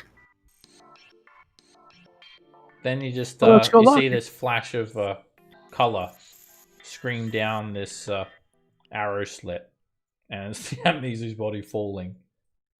It Damn hits it, the Virgil! ground, and the Bearded Devils look around at the body, and they say, "The commander's dead. The commander's dead. What about the sub-commander?" One of them yells out. Him too. Throw him over. Yeah, Climb we'll back throw him down. over too. You grab the I Chain am Devil's Raven body. the Mighty. Just chucking bodies. You throw the Chucking bodies Chain over. Devil's body down. And the Spine That's Devil. the sub-commander. What about the scouts? Throw them Oh. over too. Yeah, we'll throw them over. And the hellhounds. We just throw everything over. And that's it. Sub-commander And I'm like, rounds over. I am Squeeze it through Raven. some of the arrow slits. And they say, "They're all dead. All of them. They are, and I need more exercise. We're free. We've got no one to tell us what to do. Let's go fight in the blood war. Come on." And they take Hey, the hellhounds. don't take our vehicle. And I'm They don't looking take down. the vehicles. They Okay. they just run off. Ha ha! We're free! And the 5 hellhounds and the 5 bearded devils rejoice. They no longer have an amnesia telling them that every second thing they do is naughty. So they run off. It's like basically they got a free promotion. We sit with our backs against the wall to give them an hour head start. Ooh, that And, was very well. Oh, you guys I are have- tired, like sleepy. Oh tired. yeah. I think we should. I think this deserves a trip to Mahadi's. Well, you feel like you're quite fortified here, and Oh, we can rest here. Oh, all right. Well, there you go. What? you've conquered the watchtower. You've killed the commander, the sub-commander, the scouts. You've liberated the other devils, and this was a good place for you guys to rest. All I right. will search this. Let's take all the soul coins out of our vehicles, though. We're gonna loot the tower as well. See if there's any soul coins or anything else here too. All And right. we'll go outside and try to camouflage our rides. Okay. Put some brushes over them. You can just park them up, and you guys feel like you've basically conquered this fortress. No one's gonna dare mess with you guys now. Basically, like that Amnesia was one of the highest ranking devils. Can we hang them outside? Like, no, that's a little too gruesome. Now that No, dude, do Vlad the Impaler on his ass. Yeah, you can Yeah. put hellhound heads on the spikes on the top of the tower. I keep Different the character. nearby so I can use them as a Jeff Dunham. You guys know that usually if you did this in Avernus, you're going to get found out really quickly. Like Zariel, it's not going to take her long to know that this has happened, and she's going to send reinforcements for you. However, you not guys before know that morning. she's going to be distracted because you unleashed Kochichi, the demon lord. So she'll be contending with a demonic incursion. So you guys actually feel like you've got like a bit of a rest here. Bit of a chance. So like a full rest? Yeah. It's like a full level Oh, rest. nice. You've conquered the tower. What I'm trying to say is everyone take a long rest and level up. That's what I'm trying to say. Whee! Perfect. All right. All right. Alright, so we'll wrap it up here. On the Amnesu, you search him, and he has on his person 8 soul coins. And he actually has some other items as well, but I'm going to leave that for today because he's going to have some magic items. I'm going to look at what he's going to have, and I'll let you guys know at the start of the next session. You guys now have all 9 adamantine rods. You do have an obligation, some of you, to return to Bell, but you do also learn that the holy orb around El Terrell can seemingly be unlocked. So, I'll leave it for you guys to think of what you want to do. Basically, there's nothing else for you to do now except to go to the scab and retrieve the sword of Zariel. Sweet. I'll see you guys next time. All right. Some Go. saucy. Quite productive game. Yep. Yeah, went from Oh, getting crits beat down tonight. and almost TPK to picking up the pieces and getting back on top of things. Nice. Nice power boost as well. Level 11, the big one. You guys definitely earned it. Especially our new players. You guys earned it. That was very satisfied. Good. See you next week, guys. See you next week, guys. See you guys next week. Get ready for some dungeon crawling next week. I'll see I you like then. I like the new guys starting the fights first, not always me now. Well, what else Assassin can do? Hey, Starting the fight. Yeah. I was like, huh. Okay. That was very good. No, you guys did we're gonna get along good. good. Lots of crits too. That just made things a breeze. Alright.